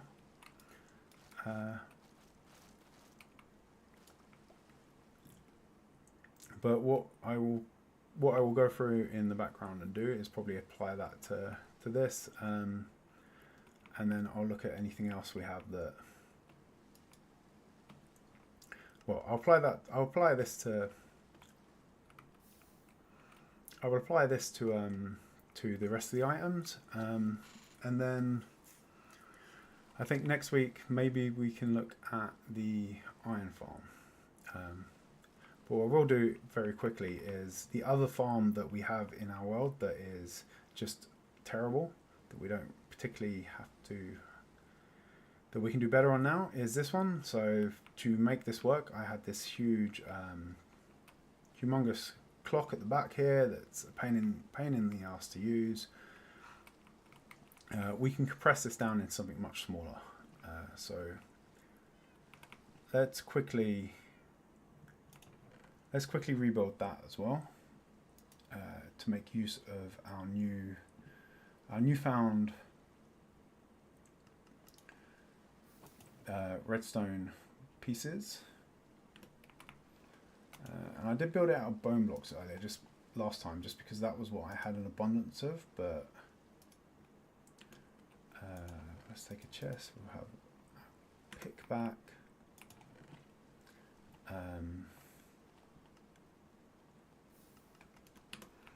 Okay, so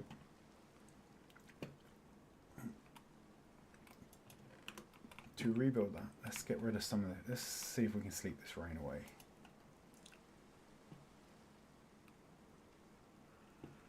We're going to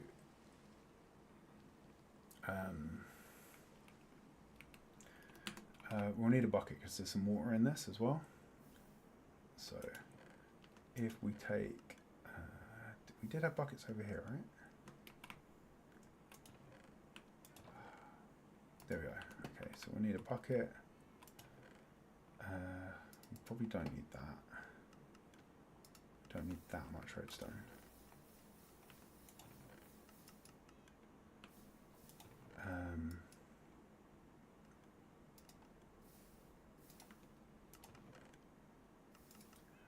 Yeah, we definitely don't need this much redstone, so we'll put some of this back. Probably need a chest. Hopper is probably not. Well, 2 chests and a hopper would be nice, I think.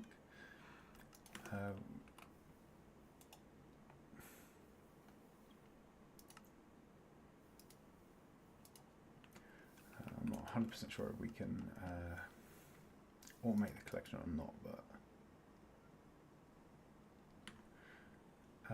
1 hopper, 2 chests, some redstone. We don't need the iron anymore.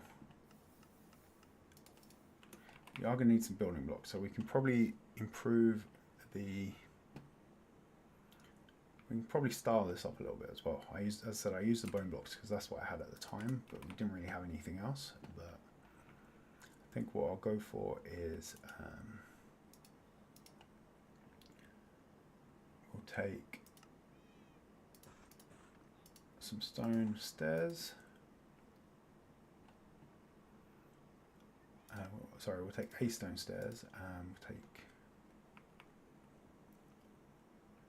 We'll take a few stone bricks.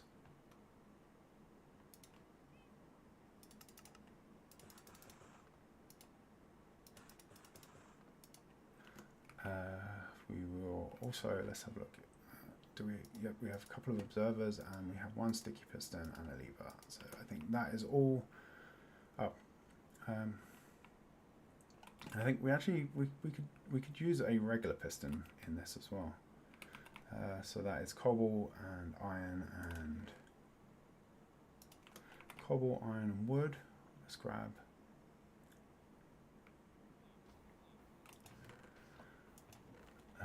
Let's grab a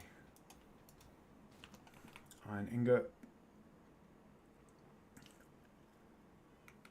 and we can grab some of this wood that we accidentally made earlier. 1 piston. I forget we also have the piston over here. And you know, if I had the materials, I would probably TNT this because it's been a eyesore the whole time it's been here. Oh, where did our buckets go? We'll need to grab that water. Yeah, this has been an absolute eyesore since I built it. It has been invaluable in that it's it's how we have managed to create all the carrots that we have, all the carrots and potatoes that we have traded to our farmer in exchange for emeralds have come from this this farm.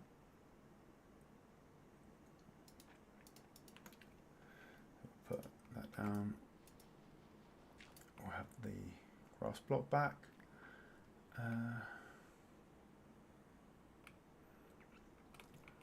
And 1, 2, 3. Yeah, we have space over here, so maybe we'll build it over here. It's actually so it's right next to the farmer himself. And so what we're going to build is a basic nano crop farm. So that consists of, we have a couple of blocks on the side there.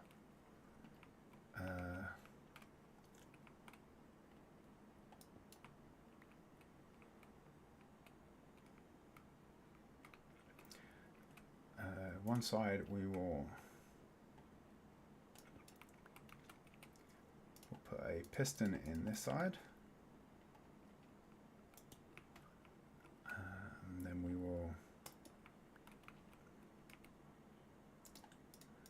put a lever on the back of the piston. So now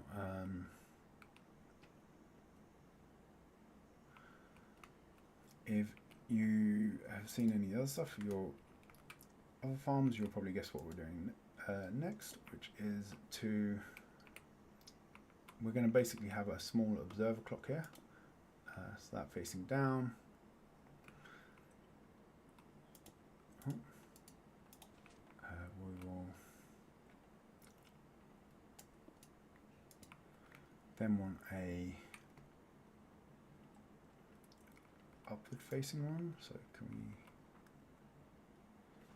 we get down enough to get one facing up there? No. It doesn't want to work, does it?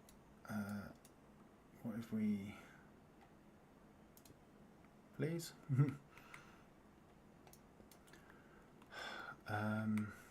Okay.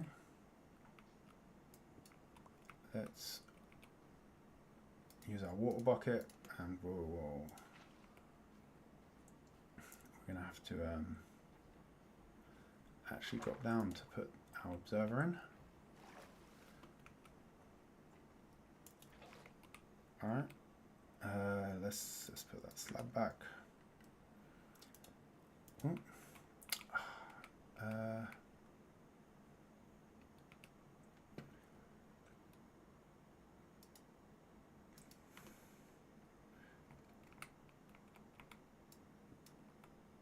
Okay, that was better than nothing, I guess. We didn't lose it. Grab that one, fill the hole in. We'll grab the slab back from under here as well. And we'll put that there. Actually, we do want one there.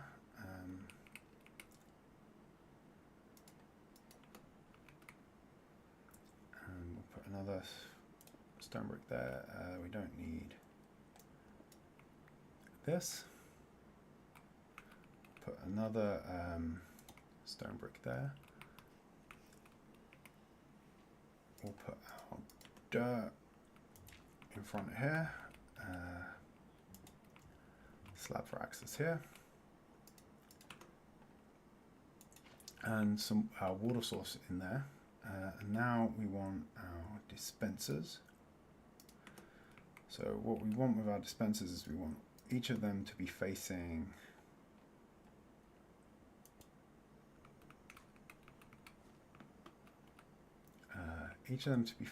into here. We'll put a temporary block back there, put another dispenser in.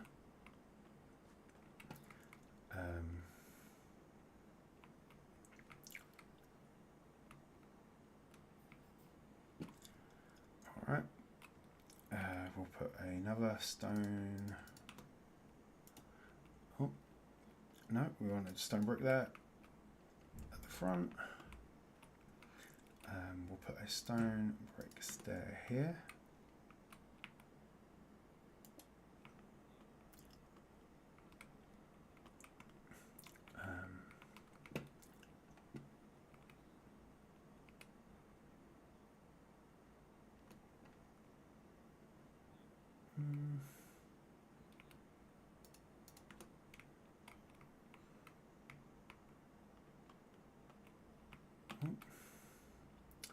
Sorry, let's take that back out. So we'll get up here. We'll take that out. We will put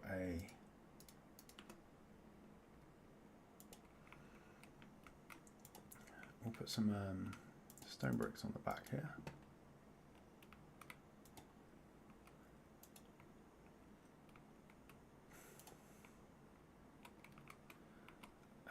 And then we want our regular piston.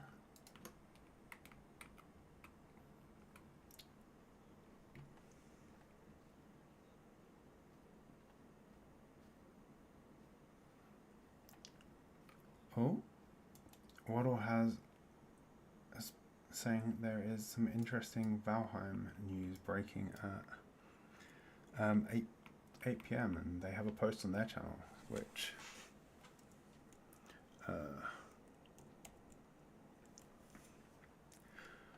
should be interesting. So I'll post a link and have a look and see what. We'll have to have a look and see what that is. Okay, so we have a clock here, and then if we run redstone here, we want to run redstone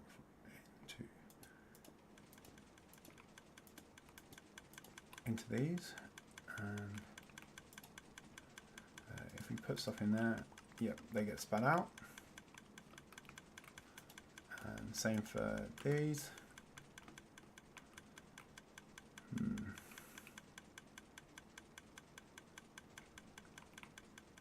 And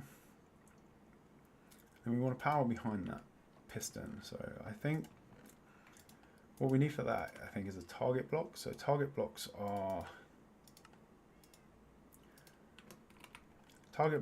made with hay and redstone, and they have the unique property that, unlike other blocks, so if we just put a regular block here, the redstone won't connect into it, but with the target block it will, and that should be enough to power all of these things. So if we put some stuff in here again, yeah, it gets spat back out.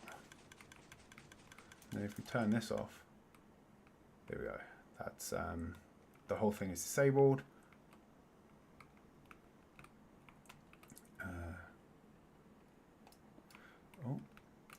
And then actually, if we take a chest, put the chest down here,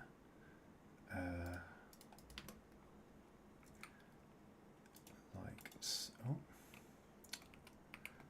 I don't have my axe on me, like an umpty.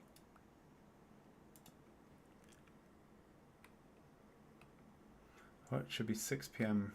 UK time. So in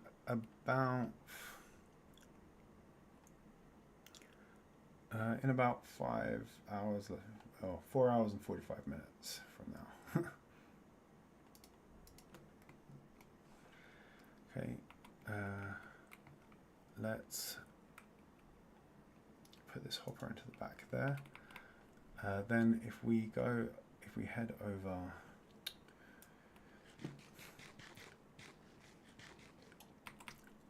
I do need to start using better food that lasts a bit longer. Yeah, so we want a hoe over here, and we actually want another, we could do with another stone bricks. So I think that. So if we go that there, and we'll put our other bricks there. Oh, hang on, no, I had this wrong. So we didn't actually need the target block. All that one. So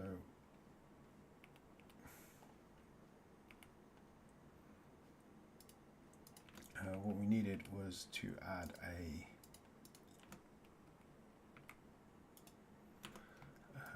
block there, and the redstone like that,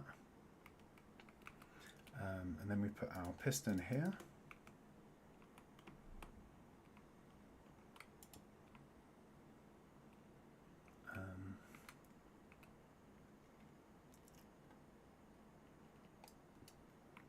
Actually, if we run the redstone down here, will this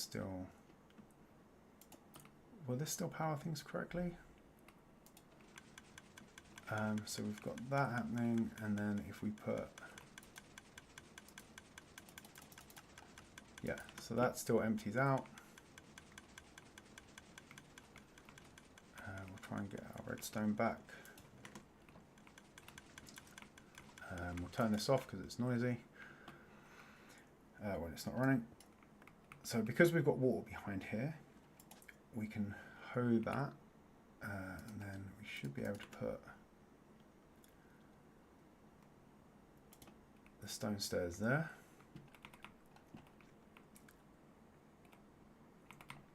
And then if we get some bone blocks, which I think we had some in here, right? 1 and 2. Alright, we want 4 ones. Do we have any more in here? Yeah, that'll do. Because of the way this works, that one of these fires less than the others, we will empty our inventory out a bit. We want the bone blocks, so we will convert these into bone meal, and we'll fill these up. So we've got an uneven amount here, but it doesn't really matter. Too much because of the way the dispensers work. They will only fire the bone meal if it will actually help and grow a plant. And these two get priority and fire first, and then this one fires third. And because it's the third one, sometimes it's not needed. Therefore, because the item is grown, we'll take some potatoes. I think, yeah, we have plenty. We have at least we have a bit more carrots than we have this.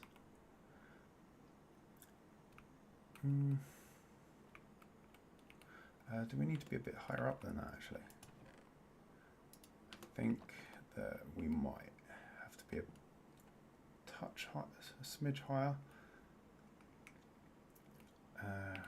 Where are the slabs? So what I'll do is I'll put one there. Oh, put one there as well. Take the axe. Let's go this way.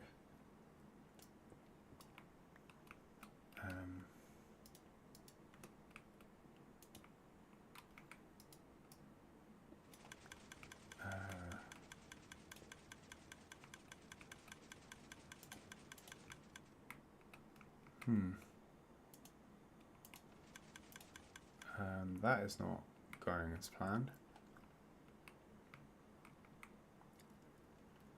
Okay. We can fix this. No, we can't.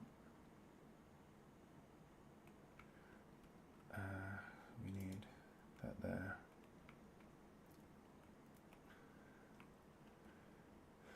We need to. We'll take that. try and use the here.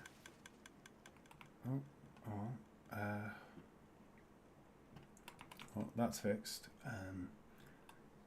Almost. We don't want that to. We don't really want this to be going back and forth like that. So.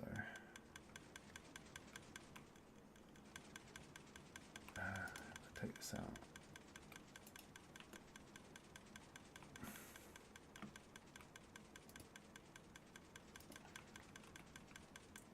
It still fires a dispenser, so okay, but that stays still, which is what we want.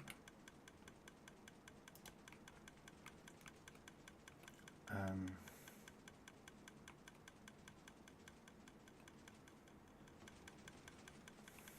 then we want to hook this back up and go over and back, and I think this will be. So if you put that there, and the redstone back here again.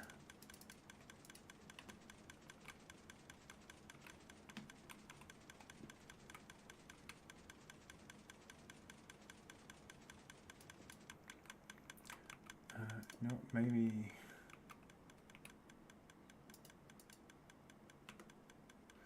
We run the no. Okay, I was wondering if we could do away with the. Okay, so that's that. Nice, nice noise maker, and then when we turn this on, it goes off. Turn it off. Oh, okay. So now, in theory, if we stand here and aim properly. Potatoes.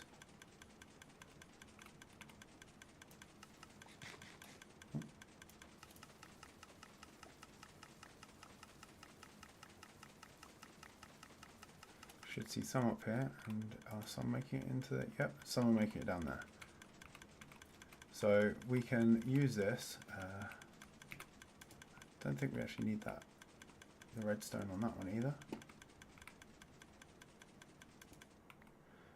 We could probably actually grab a few more stone blocks and hide away some of the redstone.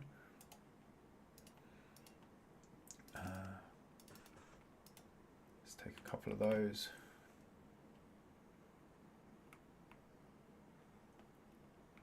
So we should be able to.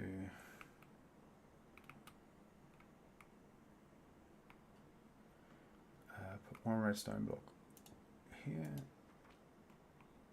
one there,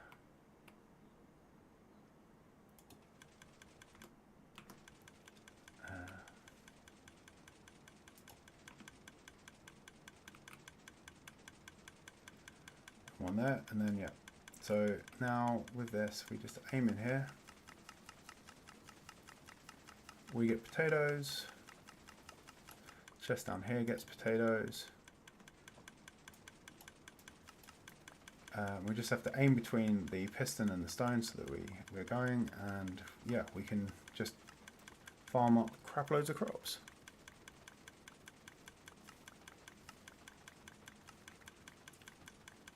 So that will give us a good supply of crops in the future, and then yeah, we can just turn this off when we're done with it. Take the goods.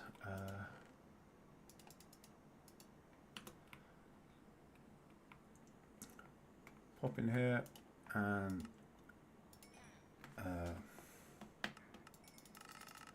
we can convert that into emeralds. I might actually put some storage here for the potatoes and the potatoes and carrots, so that we have a stash ready. But that I think this looks a bit nicer than our previous attempt at a nano crop farm. It's a lot more compact.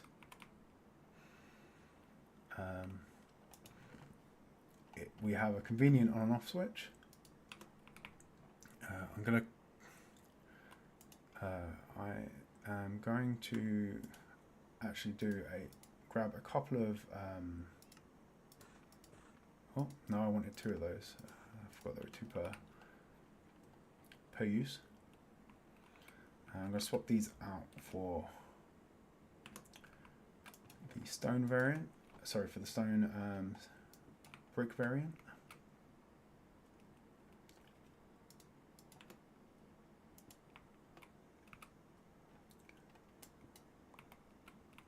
And yeah, that is our.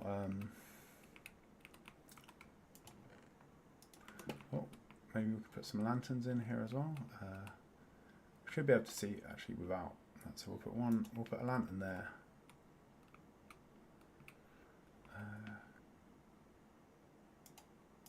No, we can't really put one on the back there. There should be spawn proof though.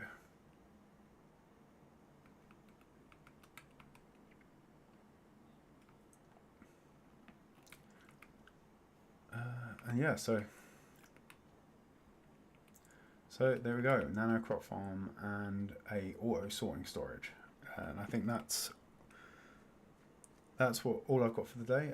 Dome was asking when I am going to build a house, and yeah, as I was mentioning the story earlier, that once we get this island built, we're going to start building a small village up there for the villagers, and I'll probably put a house of some description in up there. My main base of operations, though, I want to build way out in the distance this way, which will be sort of in the middle of the 4 islands that I want to build at the same sort of size as that one. One of those islands will be basically dedicated towards well, some of those islands will get used for different purposes, so we'll put like we'll put a huge mob farm rather than this smaller one over there on one of them, and maybe a much bigger iron farm. We'll have like a big tree farm on one. I want to use one for a zoo, and I want to try and collect I want to try and collect 2 of every animal in the game. Maybe even the hostile mobs as well. I'm not sure if we want to go all in on that, because I'm not 100% sure I want to have 2 withers somewhere. But we'll definitely go for a zoo of all of the passive mobs for sure. And yeah, so my main storage hall, etc., is probably going to sit in the middle somewhere over there.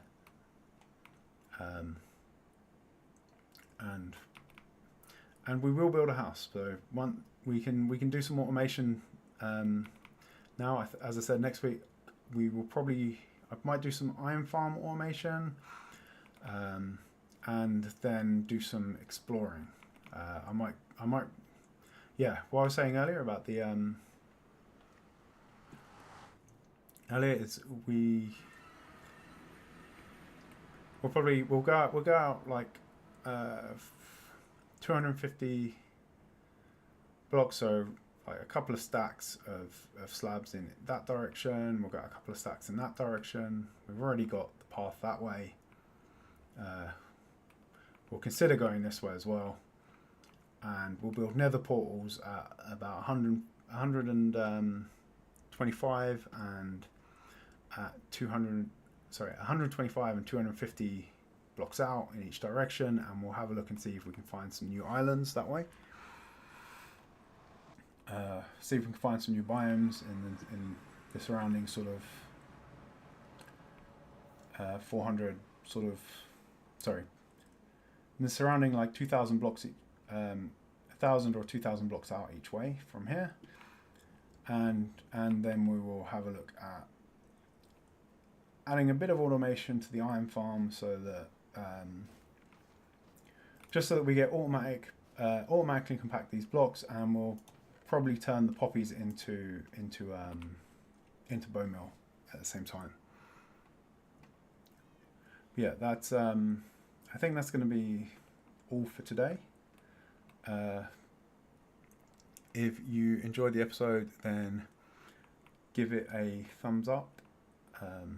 Sorry, give it a like. If you want to catch it up on the rest of our adventures, then do give the channel a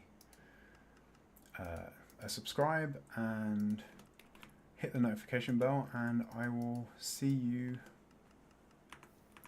in the next one. Bye.